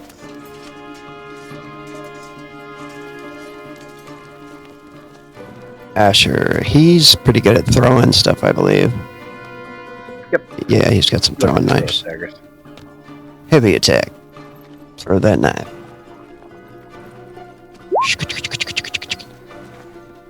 12. This is where I play with myself. Nat 1. Ooh. Armor defeating hit. Not that I had any armor to begin with. Yeah.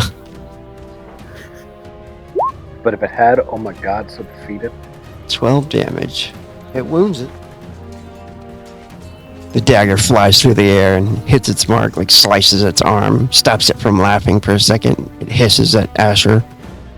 I think Asher should probably take aggro for that. What do you think? Let's kill Asher I can while he's do not this. here. I can do this once per combat, so I may as well. Yeah. Stolen. Love it. Okay. Stole the DM. Does that automatically out work? from under him. It's a charisma check contested by willpower. So I got 6 for that. I don't imagine his Oh wait, willpower is too it's high. a 7 because it's +1 per rating. Oh, okay. Hey, you got him. He's looking Get at over Asher. here, beast! Yeah, he's looking at Asher, and then he's like, oh, fuck this guy. He flies Fuck, towards this guy you. in particular.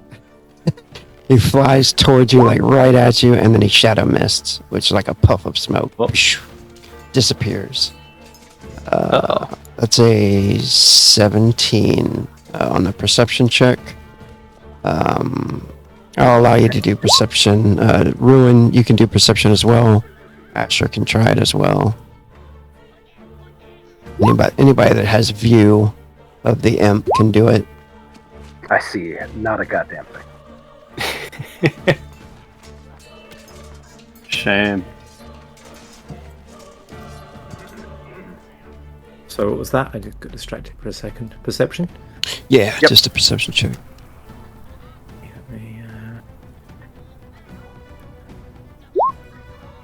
Hey. Oh, shit!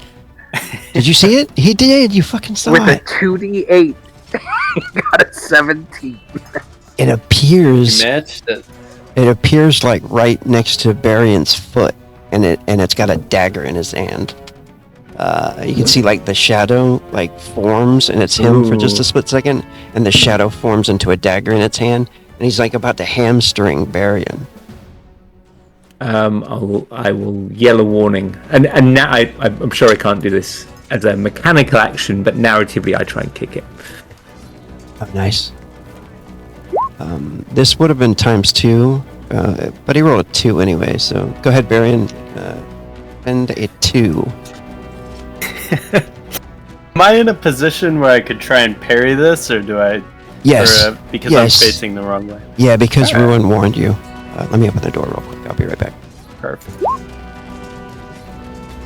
think that'll do it. I mean, they both do have 2s in them. That's true. I mean, it's anyone's game right now. We'll see what the DM rules. Apparently my dog decided that it didn't need me to open the door. Opened it itself. Nice. Wow. All right, yeah. You Do they parry have it. thumbs now? Yeah, my dog is pretty smart. She just opens doors and leaves rooms. She'll open the garage door and I'll find like that we're ACing the entire garage for like 4 hours. I was going to say the really smart thing isn't that she opened the door, is you got up and she went, "No, buddy, I got this." Yeah, right? I found her like 2 days ago on the couch drinking a beer. It was crazy. She got a job. She's paid more than me. Definitely that. She's like, "I bought this on the way home from work, buddy. You grab one too." Yeah. Oh yeah, Varian, what did you want to do? Oh, I just was parrying the Okay. attacks. Oh, whatever it wants to do.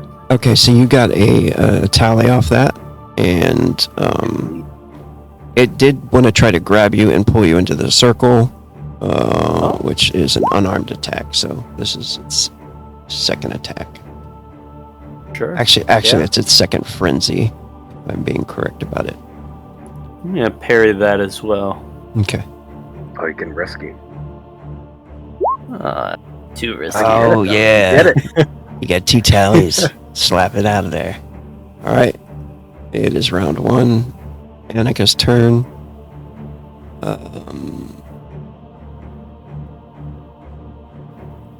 Oh, she's got a dagger. She doesn't want to throw it. Let's keep her outside. Yeah. Yeah. Flank, go for it. All right. Coming to here. I'm gonna do it. Gonna do it better this time. Mostly because I really don't have much else that I can do because of how cramped this is. So reach weapon seems to be the way to go. I guess I'll go to there so I have better angle. You're gonna do it this time. Yep, I'm doing a light attack because the goal is to entangle, not to do a heavy attack. You can concentrate, yeah. If you want to. If you want to spend another action concentrating, you can add a d4. Yes, that's what I will do because that sounds like a great idea. And I'll also use my my tally. Nice. So d4 plus 1. So take I got a 15. The Hey. exact number I need if it hits. if you hit, it does suffer a -1 because it is involved with Varian. God damn it. Son of Just a little too. I was rooting for you. All right. Then I'll sulk out of the room again. Varian, it is your turn. All right. I'm gonna make a light slash at this thing. 20 to hit. A light slash. It's definitely a light slash. Quick. Got it. All right. Got him. Boom. 14 damage. 14 more damage.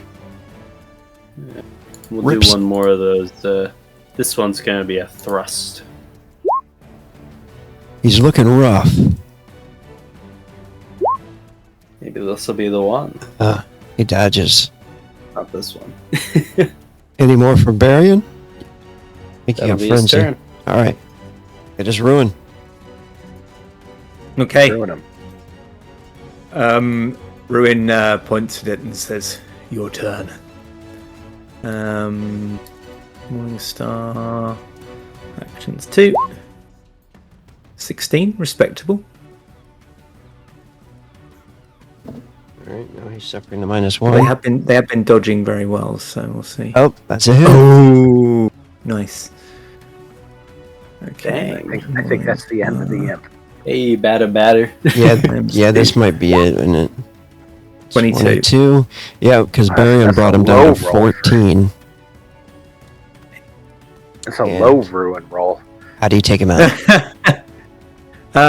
Yeah, well, he's a little kind of unsteady in the air and like flapping a little bit slowly as after injury from Barrier, and then whirls to try and dodge Ruin's blow, but Ruin just hits him in the chest, and there's a crunch as the ribs cave in, and it just collapses to the ground. You could see it too. The one that you had hit before, like its head exploded, right? And then its corpse landed down in the circle. You can see the whatever that thing is. The Geist just kind of tears it apart. So yes, Flink, if you would have pulled the damn imp into the circle, the Geist would have teared him up.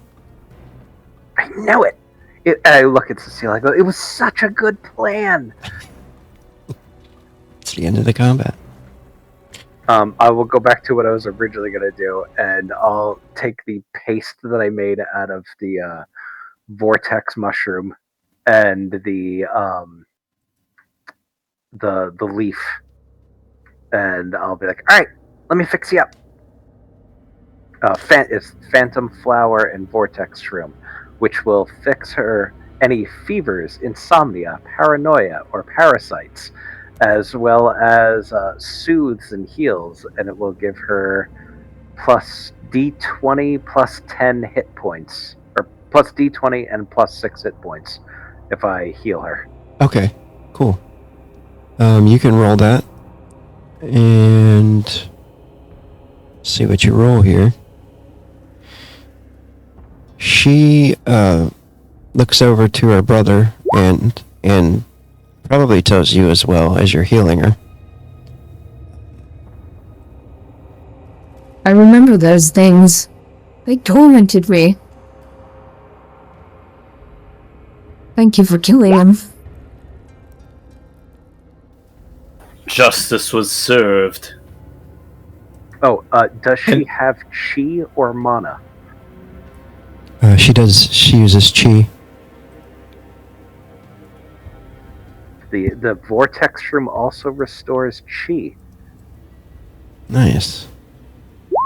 So, and I rolled terribly on both the d20s, but she got 26 hit points and 3 chi back. Nice. All right. Cool. So you know that meme with the sort of bearded Robert Redford giving the approving nod? It kind of zooms in on his face and he gives that yes nod. When Barian says that, that's how Ruin looks at him. Justice being served. Yeah. Yeah.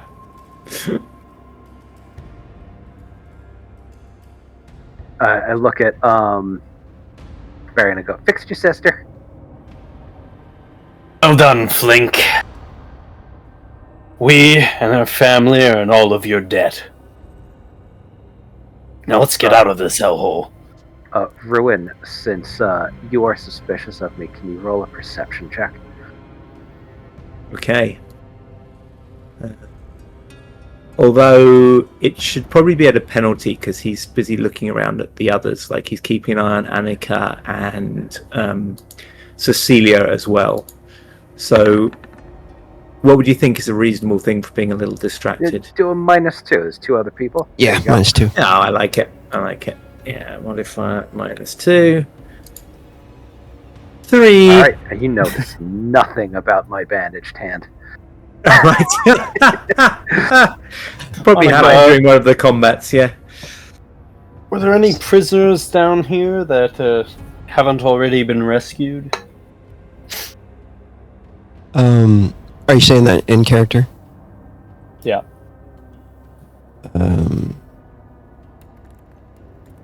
Are you talking to Cecilia? Annika. I mean, both. If either of Yeah, them know. I mean, either both would hear me talking and could respond if they wanted to.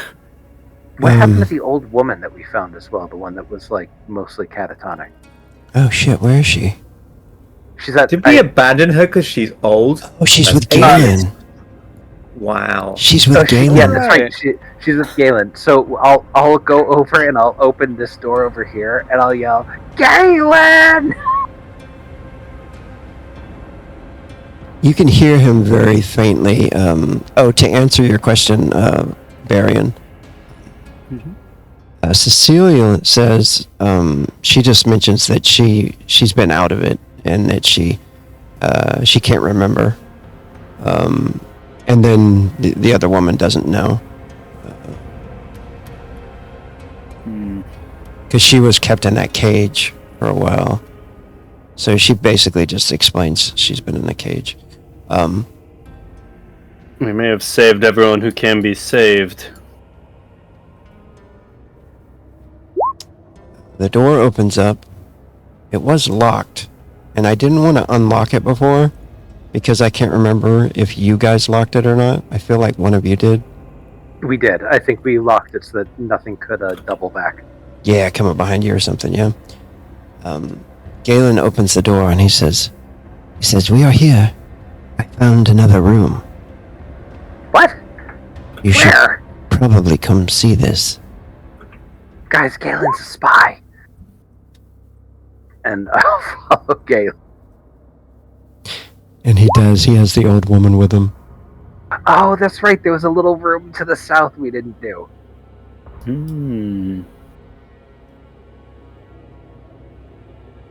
I will start looking around the room. Mostly at this one with the blood and the knife. Cecilia is looking at the magic circle. She says, Yeah, whereabouts is Flink then? Can we hear all this going on? Barian. Yeah, you can to the north through that door here. But Flink yells for you guys. Okay. What is it, my friend? Come What on, were you hey. saying, sister? Galen found another room.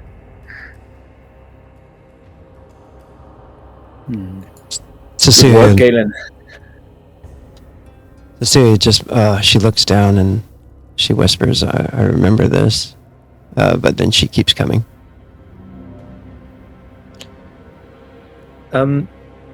Is it Galen's niece we're looking for? I'm trying to think. No, Or is it the other guy, isn't it? yeah, it was the troll alchemist. Yeah, that's right. That's who I thought it was. I thought I'd just check. You guys What's his rescued you. name? What is this place? I do have all the NPCs now down here in the journal. So if you guys ever forget, Which I frequently Hamburg. do. There he is. Hamburg, that's right. That guy.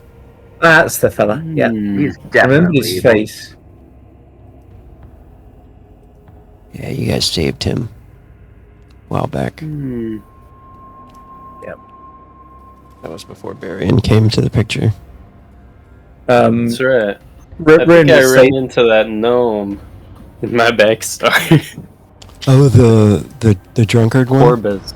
Yeah. I think he's the one who gave me the intel about where I might find my sister. Yeah, Corvus is wild. This fucking guy. I remember I stole the potions that saved their lives from that guy. Yeah, that's right. Yeah. Yes. That's right. That's great. I will, as Ruin goes past Galen, he'll say, if we should see Hamburg's niece, be wary. It appears she may be in league with the dark forces that control this place. Regrettably. He seems distraught by it, and he says, "This place so easily corrupts." And then he looks towards Flink, side eye. Be strong of heart and faith. I know, Galen. Everybody around us is being corrupted. We're the lone bastion of the light. We must be strong. I'm always saying that to people like you. And I turned to her and I go, I think Galen may have turned.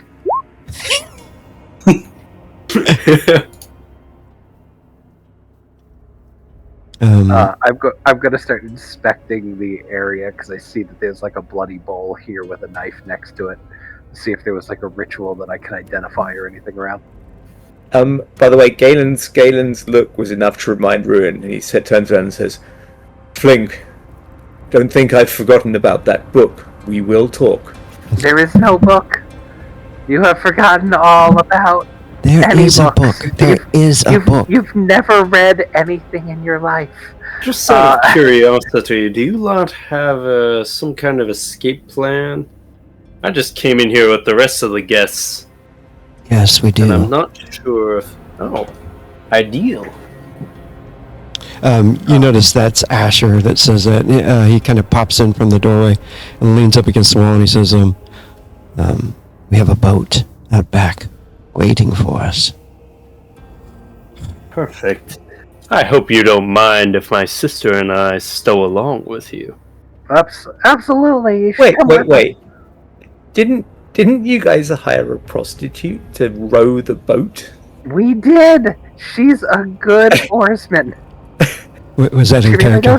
She really knows how to work the shafts. Oh no!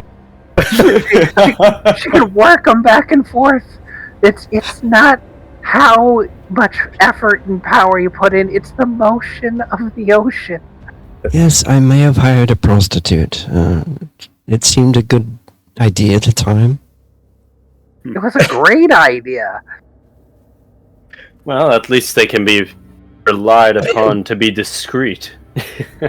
Ruin said I could find nothing in the scriptures that forbade such an action. It just seemed It's like the inappropriate. first page. Don't hire a prostitute, said Baelgard. No, there was nothing about to row a boat for you. I looked. I couldn't find anything. Well, it seems as though you'd be keeping her from a immoral action. Surely this is a good deed. But this is potentially yes. If Yes. she's dead in that boat, it's gonna be hilarious. I'm looking through the stuff. Do I see? No, that would be very sad. Flink. Justice does unfortunately require sacrifice. Okay, this chamber. But Okay. I'm not sure it requires that kind of sacrifice, Barian. And yet you did it anyways, which means you sacrificed her for fun. Ruin, you sick bastard. Ruin is very confused right now. Truly, the gods are hungry. You are both very misguided. A You puzzle. notice this chamber has 3 mirrors in it. Really dirty mirrors with like small gargoyle creatures on it. The torches aren't lit. Each mirror on the wall seems unkempt, slightly foggy around the outer edges. And each mirror seems guarded by the gargoyle. Each of the mirrors also has 2 torch brackets on each side, but they're all unlit. And there's bowls on the floors in front of the mirrors. They have strange objects. The western mirror has a bowl with blood and fingernails in it. The southern mirror has a bowl with small bits of hair.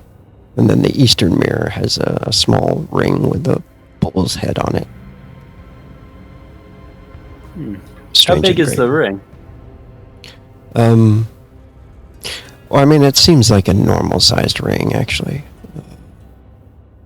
It's One you could wear on your finger? yeah, and it has an engraving on the inside that says in Colthan, which is AOTU.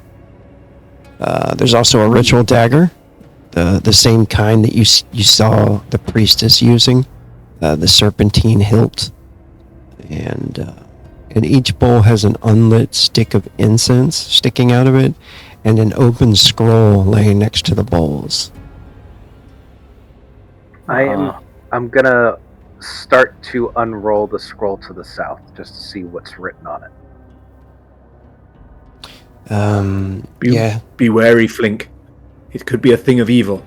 It probably is, but we and- need to know what they say, because if this is a ritual that got started, we need to know if we can disrupt it and stop it through, means that won't get us killed. So Here's an idea. We smash the mirrors, we take the incense, I would suggest the not ring. doing that. I would suggest not doing that. Generally speaking, with evil magic, when you start breaking shit, it comes back on you about tenfold.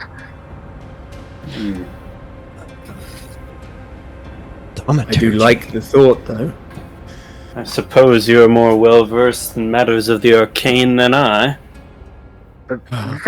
Barely. Flink is sadly susceptible to the lure of dark magic. It is a sad thing. Now, on the bright side, That in my is- youth I did read some novels about various adventurers. In those, they always seem to profit from solving puzzles like these. I think Galen got a much higher result on his read and write than I did. Yeah. I am capable of reading the scroll, but in terms of reading the poeticism of the writing, I don't come away with much information. I'll take a stab at it. Yeah, he's like looking over your shoulder, Flink, like as you unravel the scroll. And he's kind of like trying to peek at it. And, I'll hold it up for him so he can see it. I'll see it. Galen, I am not what you would call classically trained in the magical arts. Maybe you have an idea what this says a little more than I do. oh, it looks like a magical scroll. Actually, Like, you know what kind of magic? It appears that perhaps it's it is the ritual for some kind of scrying magic. I suppose we could use it. Do you think, and I'll make a thaumaturgy check, but do I know if the stuff that would be in these bowls would have to do with the scrying of, like, a thing that is associated to that, like, the hair in this is from a person and it would scry on that person?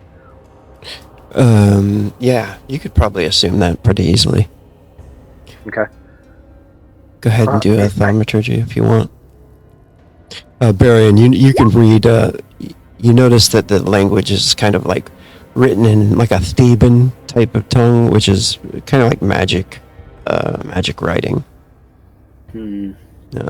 Something you'd have to have spell sorcery for. Mage tongue. Yeah. Shame.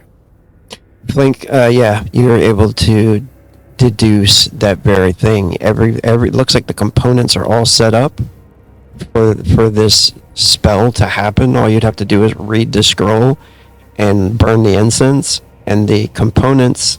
It looks like they've been spying on somebody, or three people. So I'll say to Ruin, I'll say this isn't evil magic. It's being used evilly. They're spying on somebody. We might want to find out who it is that they're spying on. Galen's a little better with magic than I am. If we cast the scrying spell at each mirror, we can find out who it is they're spying on. Should we be concerned about the big gargoyles over each mirror, or do you think those are decorative? I will look up at the gargoyle. Do I think we should be concerned about the gargoyles above each mirror? or as Barrion asked, do they look decorative? They do look kind of decorative. I think this is evil decor. Evil chic, if you will. If it's magically I trapped, kind of dig it. yeah, you could check for traps on it if you want to. See if maybe it has like a magic trap or something like that. But I'll check this one. I'll ask Asher to check one of the other mirrors, and we'll see if we can find traps. Since there's two people capable of checking for traps, it increases our chances. I'm gonna take out my sword and poke it up the nose of the gargoyle over here. I got a 13 on mine. Asher got a 22 on his. you don't see any traps. He doesn't either. He says, "Looks fine to me." As far as I can tell, it's not trapped. At least this one isn't, and he says his isn't either. Asher's really good at looking for those things. Sure, yeah. I have an eye for the artistic. I'm gonna ask her, I cannot remember her name, to not be in the room when I cast this, just in case. Who? Old woman. Okay. You know, Galen just in says- case something goes wrong. And says, I'll lead her out. She seems that she can't. Galen, I actually need you to cast the spell. I can kind of cast. Kind of. Oh. Alright then. Could you hold her hand, dear? She gives her to Annika. Which one do you want to do first? So which one of these do you guys want to check on first to see who they were spying on? And I will also tap the book in my bag, but I'll like tap the outside and I go, I do wonder if there's anyone though that would know if there's anything we should be aware of. I mean, nothing we can really check on. We've done all the checking we can, but it'd be interesting if a little voice were to show up and tell us what to do. We should start with the hair. It's the only one that seems off the top of my head like it could be related to me and my family. The hair? Galen, get with the scrolling. Okay, the hair. Let's see. He looks over to the southern mirror, yep. And there's the hair in there. Who's carrying the torch right now? I kind of assumed that I just took it. Okay. Since it didn't seem like someone else was carrying it. Yeah. Okay, he says, could you, Flink, could you, help me here? Sure. What do you need? Just, hold the incense real quick while I cast this magic. All right, Make I a will- perception check, Flink. Oh no. Uh-oh. I got a 6. That's good enough, actually. You smell something familiar about the hair. It is the best smelling hair in the world. Oh, I know what they were looking into. Only the hair of an angel. Ruin looks across and says, "Dark magic! It has him enthralled. Galen!" No, it's yeah. They were looking at Abby. I think perhaps you should step away from that mirror, Flink. It's No, not good for you. It's Abby, and I will take a little bit of the hair for myself. Galen almost protests and he says, I suppose there's still enough left. Should we cast the spell and watch Abby? Yeah. I don't think it's good for Flink. Let's go. It exposes him to more temptation. Dark magic and that woman are both they're both weaknesses of his. Neither of them's good for him. Galen, cast the spell. Perhaps it would be useful for him to see what she's really like. I don't think he'll see the same as we do, but We're gonna Perhaps we should. spy on her. She's gonna be taking a bath in rose water and like doing nothing conspicuous at all.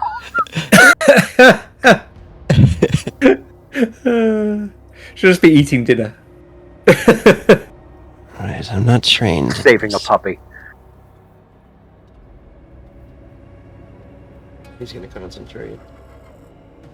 I think he's -3 on this kind of magic. No. Oh yeah, he is. He's -3 because he's a he's a warlock. Oh, loser! I should have. Oh yeah, you should have done it.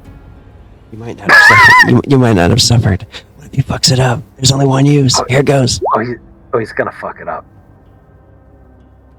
Oh, he didn't fuck It it up. works. Got a It 13. works. He cast the spell correctly. You see the flames go.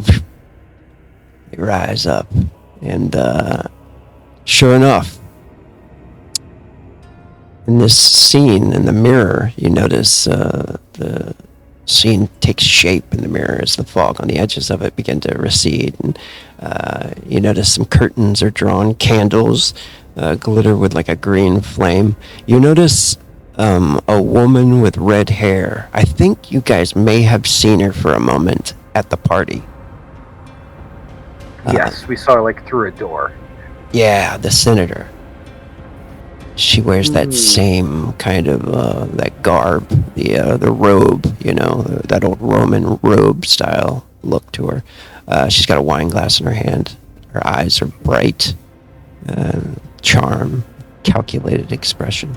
She seems quite happy, and the image focuses though across from her to Abby, pretty as ever, shadow elf, pale features. Her eyes are like red, looking into the candles, and she's lighting something on fire, some kind of herb or something. And another of her innocent victims. That's a senator. She's part of the government. If I recall correctly, it's her party we're attending now. Or is that a different senator? Yeah. So, senator with all the evil monsters under its control. Yes. Safe to say she's more than a little complicit. No, Abby's clearly gonna kill her in a second. Just keep watching. You think we should alert dear Abby that she's being spied on by her friends? I'm not sure Abby sees them as friends. She directed me to help all of you. She sent us down here to kill all these people. Yes, I seem to recall she wanted us to kill in particular a necromancer. I just assumed she was after their job. I think she wants us to remove a rival in evil. No, Abby's hero. And Flink is like up against the mirror as the image is continuing. Abby says simply, "It is done. Now they shall flood the streets with horror." And you see the senator doesn't even respond to the comment, but she speaks. She just changes the topic. She says, "I'm gonna use the AI." Just as a warning. But as you just as she says that, Ruin is standing right behind Flink and kind of says in his ear, "Flood the streets with horror." No, you heard it wrong. Flood the streets with horrors. Horrors. Just said it weird. It's gonna be prostitutes everywhere. Rowing their boats, no doubt. Rowing their boats. Managing their shafts. No. Yes, that does sound rather incriminating. My husband grows restless. He thinks the gangs are mere thugs to be swept away with steel and coin. He does not understand the elegance of decay. He is a blunt instrument, Senator. Useful, yes. Disposable, eventually. But you are the hand that holds the blade. You can see the senator smiles. She takes a drink of the wine. And yet the blade must never suspect it serves another's will. He believes he commands, and so he obeys. Men are so easily predictable. Men are so easily predictable, Flink. The Order of Sion honors you, priestess. Zarathul stirs. Already, shadows ripple in the mine, and silver veins blacken with plague's kiss. Wahakis himself watches through the cracks. Soon the Valkyr and the Unheard will war, and we will claim what remains. Evil as fuck, Flink. What's the Valkyr and the Unheard? Do I know what that stuff is? Good. But keep the captain convinced it was his design. His pride is a leash around his throat. and I am the one who tightens it. He suspects my faith, and though he dares not voice it, the suspicion must not ripen into fear. And when he has served his purpose? That's Abby asking. Then he will serve still, as a corpse. A captain who guards eternity rather than men. I promised him power, and power he shall keep. Though it will be my hand guiding his blade, even from the grave. And the Necromancy, Flink. yeah, the He's just leaning in every few seconds. The image fades. Valkyr. Yeah, you had asked about the Valkyr. Yep. And the Unheard. Those are two terms. They're down here in the journal as well, under a guild's group symbols and heraldry.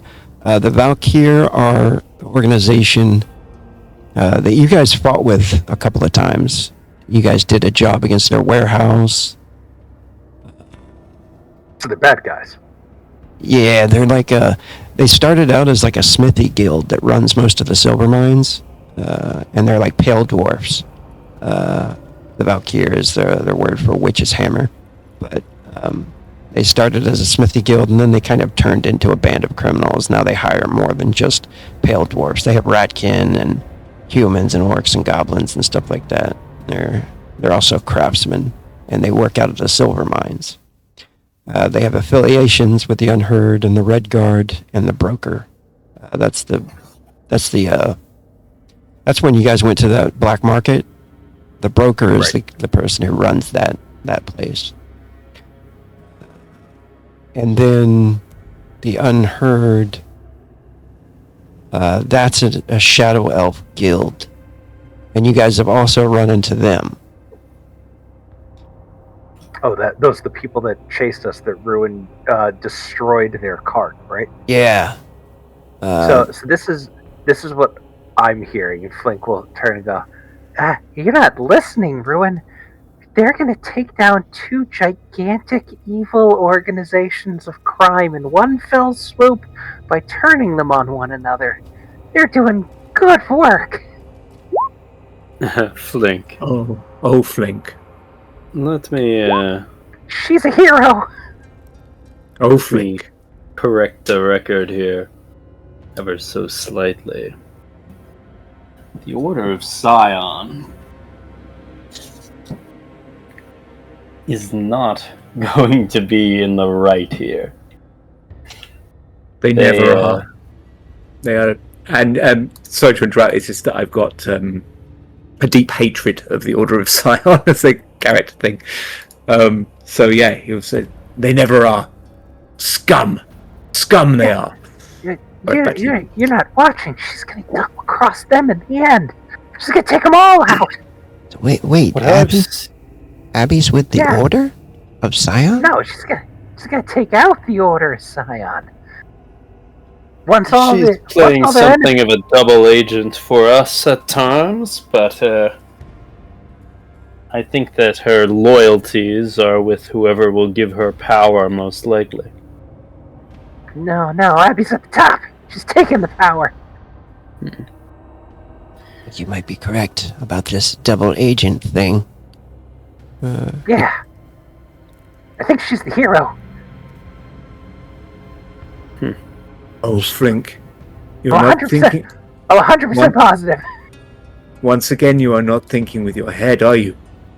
Yeah, I am. You are thinking with something else, Flink. You know what, let's be fair here. If we get the opportunity, I see no reason why we shouldn't slaughter the rest of them and spare dear Abby out of consideration for our friend Flink here, huh? Reservations. Abby would need to answer for her crimes, but I will give her the chance to argue for them. Argue for her innocence out of respect for Flink. Yeah, that's fair and nice, isn't it, Flink? I'm sure she'll have a good case. Flink is 100% enraptured in the mirror. And barely listening. There is no enchantment, and yet he is enchanted. And the hair smells like her too. So Yeah, well, he's got like a bundle of it in his hand. He's like, he's like, well, there's 2 more scrolls. Yeah, Should we? perhaps we should examine them. And then let's get out of here. "Oh, May I remind you that every second we linger is a second when they could be bringing reinforcements. I'll I'll see you soon, Abby." And was the scroll destroyed as he cast the spell? It was, yeah. Hey, I'm gonna try this one. And I will pick up this scroll, the one that has the bull ring, Oh, okay. and I will also concentrate.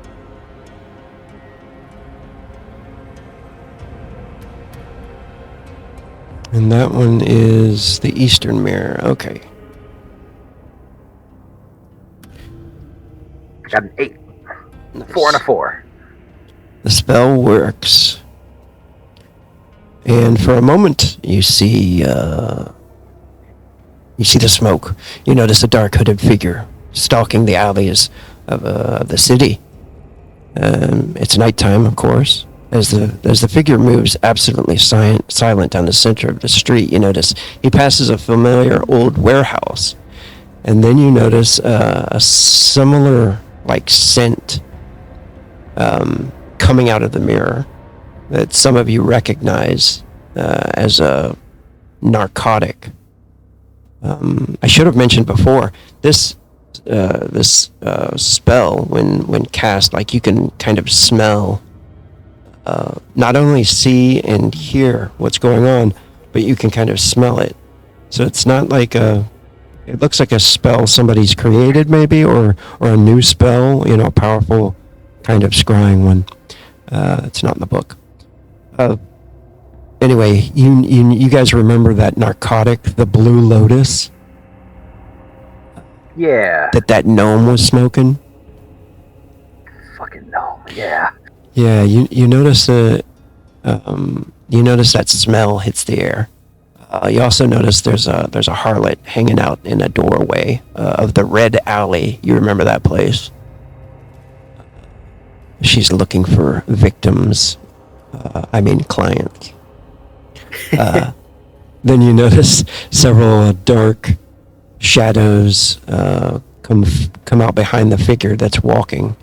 The spell is certainly following this one singular dark hooded figure, but you notice like 5 more shadows come out of the alleyways. One's like a big blood tark, and then there's an orc with a mace. Then there's like a smaller ratkin and a human with a scar on his face, and then another ratkin. And then you notice he seems to be the leader. This one ratkin, he's got a nice cutlass in his hands, and it looks like they're trying to creep up on this figure. But the lone figure steps into the red light, and you see the colored lantern of the Red Alley kind of illuminates this guy's face as he removes his hood. Let me pull you guys over to this image here. Do I recognize any of these Ratkin from the streets? No, you don't recognize Ratkin. No, in case she goes over here. You do recognize this figure, though. Do you guys see this right here? This scene? Yeah. Yep. Okay. Do you recognize Clokey? Yeah, like you notice the figures that are following him, and then all of a sudden he draws his hood back, and you can kind of see who he is in the light. Oh, that dick! I almost got that guy. Somebody you fought in the warehouse. Abamon. That assassin dude. So when they see him, they stop for like a moment and glare at him. And then whatever seems to be the leader of the 5 men, he halts abruptly and he's like, No, never mind. Not this one. And they all put their weapons away and they start to melt back into the shadows. And Avamon kind of smirks. You notice there's a burn mark on his face, some kind of alchemical burn from some fight he must have gotten into a while back. He turns to the prostitute and he says something to her in Anath. He says, I have a boat for you to row. Does anybody speak Anath? I do. Okay, I'm going to push this here. Hopefully you'll be able to read it. He says. And then you could translate. Can you see that in the chat? In the chat, I'm looking for which chat. In the roll. There we go. Now I see it. Yes. Flink will, seeing that nobody else seems to have recognition while the guy's talking. Actually, Flink I recognize it as well. Okay, so you can understand it too. Yeah. But Flink will start translating, thinking that nobody else understands it.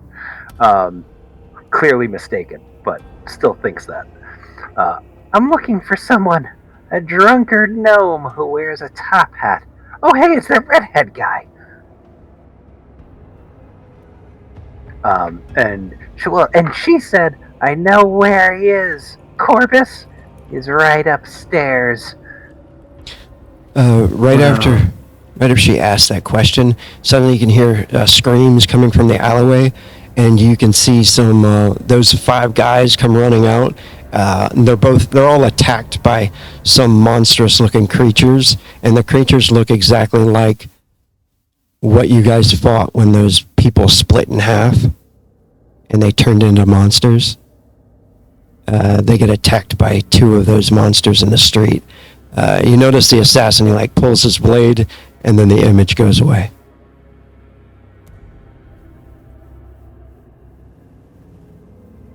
Ruin sort of looks and says, I hope they all kill each other. Hopefully. Interesting that they're after the gnome. Should I cast the last spell? See who the last person is? Yes. Yeah. Let's get their information and get out. Alright, I'm gonna roll double ones. I didn't roll well, technically I rolled double ones, but they're together, so it's an 11. The air reeks of the incense, and you can smell the old blood in the air. Fog and the outer edges of the mirror, they start to fade. You notice someone walking at nighttime, of course. A soldier, a guard, looks like a red guard. He's wearing a long red cloak. He appears to be near the docks. He has a symbol on his armor, which represents a captain of the guard. He wears a heavy closed-faced helm, heavy armor, pretty expensive. You can see he's walking near the docks, and you can kind of see behind him, you can even see the manor in the background where you guys are. The senator's manor, while you're not in the manor. But yeah. Maybe this is the husband she was talking about. She didn't call him captain. Oh, and this guy, you said he's near the docks where we parked our boat? It looks like it, kind of, maybe close to there. Okay. Or he might be across the river. Actually. Maybe we should jump this guy. He could take his armor, run. That'd probably mess with their plans. And then you can smell the dead fish, even like the salt water. The man opens a door and he walks downstairs. Turns into a... I'm going to move you guys over to the scene, because I made one.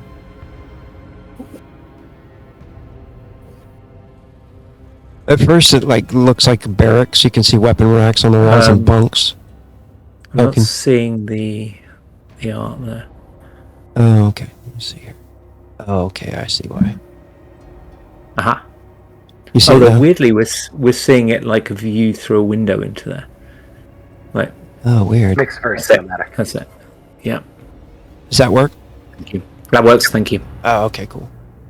Oh, the whore was a priestess the whole time.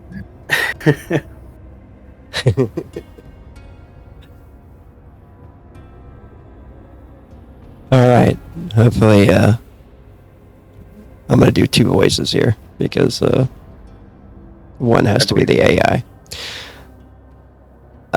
You start to smell rot It smells like a chemical stench, and you can hear flies buzzing. There's a hooded woman next to the same symbols as one of the priestesses that you guys fought down here. You know, looks very similar. And there's a dead body on the table. The necromancer, she says, You reek of hesitation, Captain. It doesn't suit you. Or perhaps it does. A soldier propped up by his wife's strings dangling like a puppet in parade armor. and he says, he grits his teeth, takes his helmet off. Mind your tongue, carrion. Without me, your order would already be ashes. My men look the other way because I tell them to. Your men are loyal to their purses, not you. Those purses are filled by all coffers. Do not mistake bribery for command. Enough, Madeira. Always manipulating and conniving, twisting words. I tire of your constant games. The Senator wants results. The Valkyr and the Unheard choke the silver trade. And Emerald Bay grows restless. If we can't drive those gangs out, the Shadow Elves will bleed us dry. But bleeding is holy, Captain. Sarah Bull smiles on such weakness. He whispers that the convergence will tear a hole in the city. The day when shadows devour the suns is here. Now with our help, and your men, we'll look like saviors to the people. All of it thanks to us, and the mighty Sarah Bull. Save your sermons, lass. I don't bow to your demon. This arrangement is about power, nothing more. She starts to laugh about that. And yet you share a bed with a priestess of our cause. Do you think Senator Vale plays at faith? She bathes in the Vale's terror. Even now, at her party, I bet she's covered in the blood of sacrifice, quivering in ecstasy. She conjures the dead when you sleep. He gets pissed off looking, his jaw tightens. She is my wife. She placed me in this chair. But don't think I won't put steel in your gut if you press her name too far. Or mine, for that matter, witch. Old words. For a man standing ankle deep in the grave he dug. Remember this, the Valkyr and the Unheard are not our only enemies, but both will be silenced when Sarah Bull's will is done. Their bones will salt the mine and Emerald Bay will kneel to you. After a long silence, the captain says, Then we move soon, 5 more days. My guards will raid the Valkyr warehouse on the docks. You'll unleash your things upon the Unheard and the silver mines. But hear me, necromancer. If you double-cross me, I'll make sure your corpse never rests. Well, Captain, my corpse has never rested, and it never will. I've made sure of that. That's the difference between us. I'm not afraid of sacrifice. And that's the end of that image in that scene. As it fades, Ruin drives to Flink and says, "This is what happens if you end up in a relationship with someone deeply evil, Flink." I think it's just what happens if you end up in a relationship. No. I'm pretty sure this is marriage. No, that's not. 100%. That's why I've never gotten tied down. See, Barian knows. He confirmed. Barian, you're not helping. I got a high five, Barian. Now, our course of action here seems obvious, yes? We alert the gangs to what's going on. We help them fight off the forces of evil. We're richly rewarded, and then we use those rich rewards to go after the Order. Help the gangs. I'm not keen. They are also No, lawbreakers, not as evil as the Order of Scion. And he turns and spits. Look, I think we link up with Abby and we find out what her plan is to double cross all of them, and then we wipe out the Order of Scion and all the gangs all in one fell swoop. I don't think Abby has plans like that, Flink. I'm pretty sure she does. I think you perhaps need a bucket of cold water before you think about Abby anymore. If we find some evidence that Abby has plans to help us, I don't see why we should stop her.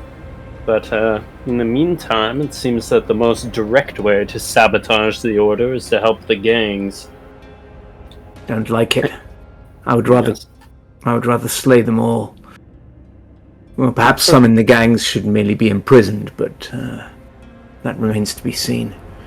To be perfectly honest, Ruin, the evil that the gangs do, the evil that the Order does, all that wickedness, it never really needed to be my business.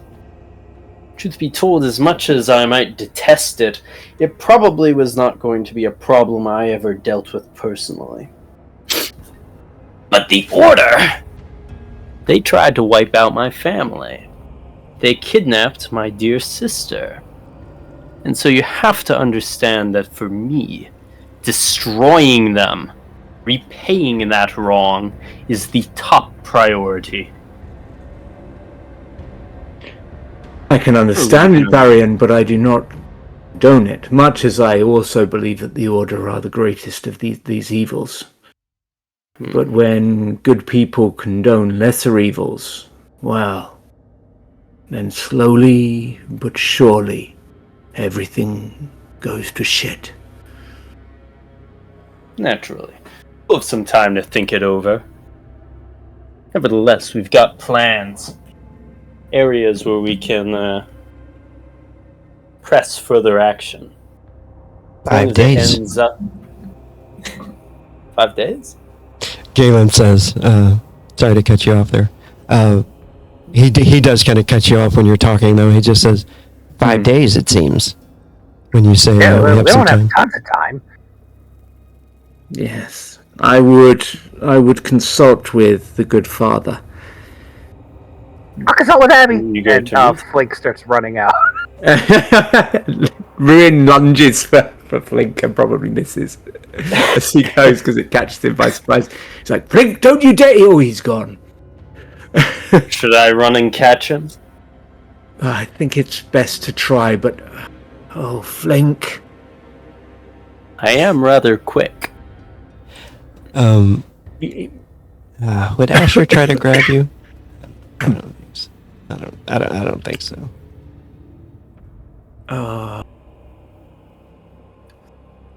I don't know if he would, actually. Think Asher would try to grab him? Don't know. I think 40% chance. Yeah, go ahead and could you roll that?